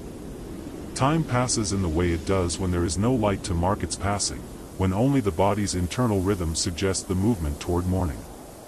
You drift in and out of light sleep, always partly aware, always listening for anything that might require attention. This partial wakefulness is habit now, automatic, the vigilance of someone responsible for others' safety. But it is not uncomfortable, it has become your natural state, and you rest even in your watchfulness. Dreams come in fragments, mixing memory and imagination. You see snow homes from other winters, other families, faces of relatives no longer living but still present in your mind. You see summers, the contrast so sharp it almost wakes you, the sun that never sets, the exposed land dark and teeming with life, the different challenges of a different season. But even in dreams, you return to this, to the snow home and its warmth, to the fundamental security it represents. When you wake, hours later, the kulak still burns and your family still sleeps. You lie still, not wanting to disturb them, and you feel the warmth surrounding you, penetrating you, radiating from the lamp and from the bodies of those you love and from the clothing that covers you. Warmth in layers, warmth from multiple sources, warmth as both physical reality and emotional truth. The children will wake soon, and the day will begin again, following patterns established and refined over months of living in this space. There will be tasks and meals and small lessons, moments of difficulty and moments of ease, the texture of life lived deliberately and with full engagement. And through it all, the snow home will stand, will hold you, will keep the cold at bay with nothing more than shaped snow and maintained flame and the continuous attention of human care. You think about all the people living in snow homes across the vast Arctic, families you will never meet but with whom you share this fundamental experience. You are connected to them through common knowledge, through parallel struggles and solutions, through the universal human drive to create comfort in uncomfortable places. The snow home is not unique to your family, but it is uniquely yours, shaped by your particular hands, warmed by your particular fire, filled with your particular love. This is the gift of the snow home, you realize, not just shelter but proof of capability, evidence that humans can adapt to almost any condition with sufficient knowledge and determination and cooperation. The cold is immense and implacable, but it is not invincible. With understanding and effort and patience, warmth can be carved from ice, safety can be built from water, home can be created from the very element that threatens to destroy it. Your spouse wakes, sensing your wakefulness, and you exchange a look that carries months of shared experience. No words are necessary, you understand each other through the shorthand of intimacy, through accumulated moments exactly like this one. Together you have built this warmth, have maintained it, have protected it, and the partnership required for this work has deepened your connection beyond what language can express.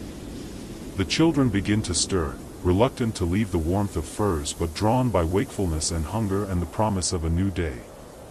They emerge slowly, yawning, rubbing eyes, transforming from sleeping forms into animated presences. The space fills with their energy, with movement and voice and the particular quality of attention that children bring to the world. You rise and begin the morning tasks, feeding the kulak, preparing food, organizing the day ahead. These actions have become ritual, sacred in their repetition and necessity. Each morning you perform them, you are participating in something older than yourself, something that connects you to countless others who have done the same, who have understood the same truth, that survival is work, continuous and careful, but work that becomes meaningful through its very necessity. Outside, the light is changing in ways that speak to seasonal shift. The days lengthen incrementally, adding minutes that accumulate into hours, transforming the balance of light and dark. You notice this as you notice everything about the environment, filing the information away as part of the vast mental map you carry, the accumulated observations that allow you to predict and prepare and plan. The snow home has taught you to pay attention, to notice small things, to understand that details matter. A tiny draft can become a problem, a small mistake in clothing can become frostbite, a moment's inattention to the color can become danger. But these lessons are not fearful, they are simply true, simply part of the reality of living here.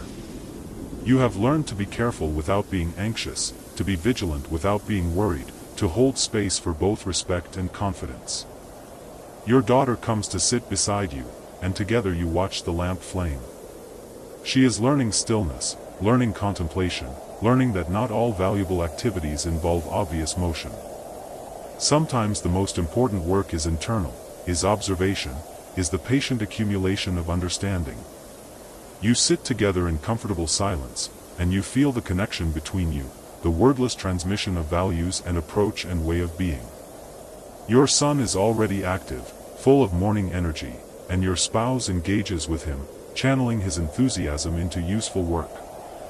He helps organize tools, sorting them by type and function, learning through handling them, through being included in adult work. His help is more hindrance than assistance at this stage, but the practice matters more than the efficiency, and your spouse has the patience to let him learn through doing. The family works together through the morning, each contributing according to ability, each valued for their effort. This is the social warmth of the snow home, the understanding that you are a unit, that individual survival depends on collective effort, that there is no room for selfishness when life itself requires cooperation. The children learn this not through lecture but through daily practice, through being needed, through seeing their contributions matter. As midday approaches, you all step outside to feel the sun, to experience the outdoors in the particular way that makes returning inside so sweet.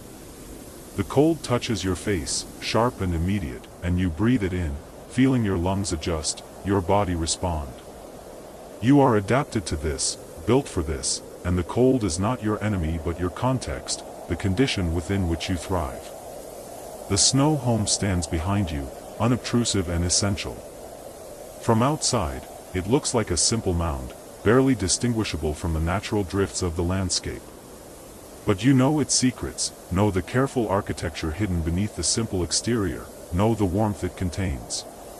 It is beautiful to you not for aesthetic reasons but for functional ones, for the elegance of its solution to the problem of cold. Your children play in the snow, tumbling and laughing, their joy uncomplicated and infectious. They are warm enough in their clothing, active enough that their bodies generate heat, young enough that cold is adventure rather than threat.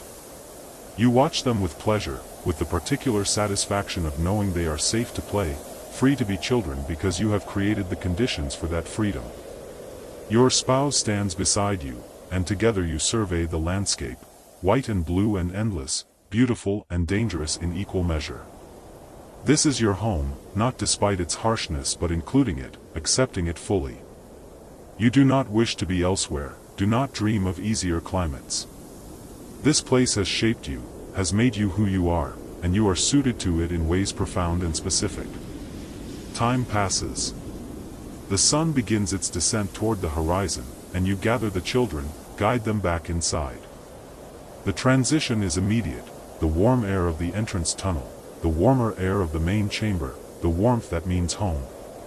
You remove outer layers, hang them carefully, settle back into the domestic rhythms of late afternoon and evening.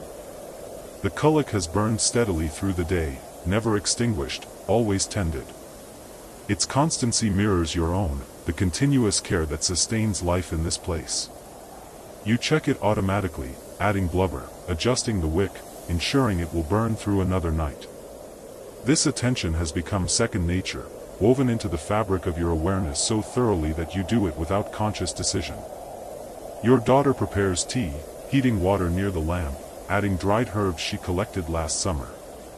The process is slow and deliberate, and she performs it with concentration, knowing that rushing leads to spillage, to waste. She has learned patience from necessity, has internalized the rhythms of a life where time moves differently than in warmer places, where hurry is almost always counterproductive. The family gathers to drink the tea, cupping the warm vessels in cold hands, letting steam rise into faces, savoring both temperature and taste. Conversation flows easily, comfortable and ranging across topics, observations about weather, plans for tomorrow, stories remembered and shared again. The talk is less about information and more about connection, about maintaining the bonds that hold you together. Evening descends, though the difference between afternoon and evening is subtle in winter's constant dimness. You light a small additional lamp, not for warmth but for light, for the psychological benefit of brightness against the dark. The golden glow fills the space, reflecting off ice walls, creating an atmosphere of coziness that transcends the physical temperature. Your spouse begins to tell a story, different from last night's but with similar themes: adaptation, cleverness, respect for the natural world. The children listen, and you listen too, even though you know this story well, because its value lies not in novelty but in repetition, in the reinforcement of values through narrative. Stories are how knowledge persists, how culture continues, how each generation receives the accumulated wisdom of all who came before. The story ends, and quiet settles over the family. Your son fights sleep, his eyes drooping despite his desire to stay awake, and you smile at this familiar struggle. Your daughter is already half asleep, curled beneath the furs, her breathing deep and even. Your spouse tends to final tasks, banking the cullet for the night, checking that all is secure. You lie down beside your family, pulling furs over yourself, feeling the warmth they have already captured from the collective heat of bodies and lamp. This moment, this settling into sleep, feels like the culmination of the day, the reward for all the work and care and attention. You have earned this rest, this safety, this warmth.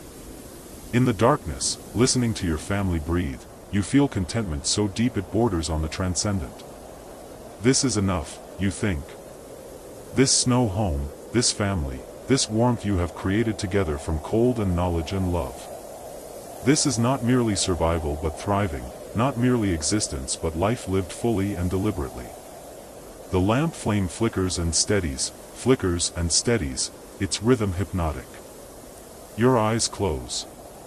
Sleep comes gently, without struggle, because you are safe, because you are warm, because you are home. And as consciousness fades, your last thought is of continuation, of tomorrow and the days after, of the ongoing work of maintaining warmth, of tending fire, of being family. The snow home stands through the night, walls holding back the cold, shape unchanged by wind. Inside, the warmth persists, in flame and fur, in breath and blood, in the continuous presence of care. And this warmth, born of ice and fire and human ingenuity, glows steady and sufficient through the dark hours, enduring, evidence of what is possible when knowledge meets necessity, when tradition meets adaptation, when family meets the challenge of cold and answers with comfort, with safety, with home. The night passes.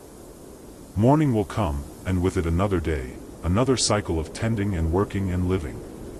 But for now, there is this: warmth in the heart of cold, light in the depth of dark, rest in the midst of vigilance. The snow home holds you all, keeps you all, shelters you all.